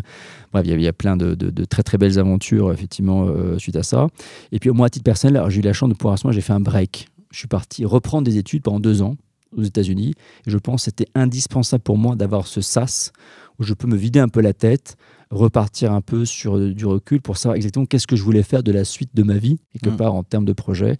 Puis aussi mettre à distance, même physiquement. Oui, l'échec. Sans doute, effectivement. Et d'ailleurs aussi peut-être aussi vivre aussi une expérience aux États-Unis où de façon assez, on lit toujours, mais c'est vrai. Bah, le fait de planter une boîte, c'est d'une banalité affligeante là-bas. Bah ouais, normal. Et c'est vrai que c'est un peu rassurant quelque part. Ah bon, toi aussi? Bah ouais, bien sûr, j'en ai planté 2. Ah ouais, ok. Bon, il m'en reste une à planter, moi je me dépêche. Non, mais c'est très vrai, bizarre dans l'autre sens, en fait. C'est vrai, et c'est vrai que quand on dit ça la première fois, c'est plutôt rassurant. Là où on a un peu le stigmate en France, et alors je l'ai vécu aussi parce que lorsqu'on se fait virer d'une boîte, on a souvent ça aussi, on a l'impression d'avoir un point rouge sur le front avec une vraie honte. T'es qu'une merde. La première fois que je me suis mis à une boîte, j'osais plus aller dîner avec mes copains en ville parce que j'appréhendais la question, mais du coup, comment ça va le boulot? J'étais tétanisé par ça, et c'est normal. Après, quand on discute, on dit bah oui, écoute, moi ça m'arrive que 3 fois, t'as pris combien en termes de chèques? C'est un peu ça, comme les discussions assez vite. Mais heureusement, et je pense qu'il faut arriver à dédramatiser un peu ces échecs personnels et qu'on vit souvent comme étant des stigmates. Le seul conseil que je vais donner par rapport à ça, ce qui est important pour soi-même, d'ailleurs, c'est de se construire son histoire. Il faut être capable, lorsque quelqu'un dit qu'est-ce que tu fais aujourd'hui, pourquoi tu as quitté ton boulot, d'avoir une histoire dans laquelle on est à l'aise, dans laquelle on ne s'étend pas en pleurant pendant 2 heures et dans laquelle on a une histoire un peu concise. Et ça passe très bien pour être capable de transmettre ça et d'oser aller vers les autres. Mais pas que du storytelling. Non, il faut être sincère, mais il faut quand même construire cette histoire-là. Qu'est-ce que je dis, qu'est-ce que je dis pas sur cette histoire, comment je l'explique, tout simplement, avec beaucoup de simplicité, parce que aujourd'hui, les gens peuvent comprendre en fait ce que tu disais très bien. Les gens comprennent, et heureusement d'ailleurs, se faire virer de sa boîte, ça arrive à tout le monde, même des gens qui sont hyper brillants, et c'est pas forcément de sa faute. Et même quand ça peut être un peu de sa faute, ça arrive aussi. Et je pense que être capable de l'accepter aussi, c'est vachement important dans un parcours de construction. Et de rappeler qu'on ne se résume pas qu'à une aventure ou qu'à un échec. Exactement. Et d'ailleurs, un bouquin que je recommande, Charles Pépin, Les vertus de l'échec. Tout à fait. Je l'ai lu en conférence. C'est extraordinaire de pouvoir se dire que c'est grâce aux échecs qu'on réussit et que les gens qui n'ont jamais échoué, c'est pas génial. Et les burn-out, c'est pas des gens qui ont planté plein de fois, c'est des gens qui n'ont jamais échoué et qui se retrouvent finalement en situation confrontés pour la première fois un échec à 50 ans. Et là, c'est plus compliqué. Écoute, je sais que cet ouvrage est sur la table de nuit de mon associé. Moi, je sais pas lire. Merci immensément, Alexandre. Merci à toi. Comme toujours, un plaisir de te retrouver. Merci à toi d'avoir partagé ce micro. Alors, t'as été relativement gentil de me laisser. Je t'ai laissé dérouler. Tu l'as vu, je suis bavard. Et merci évidemment à vous toutes et tous qui nous suivez sur 40 nuances de Next. N'hésitez pas à partager l'épisode avec Alexandre s'il vous a plu et à vous abonner si c'était pas déjà fait. À très bientôt pour de nouvelles aventures entrepreneuriales. Feuille blanche.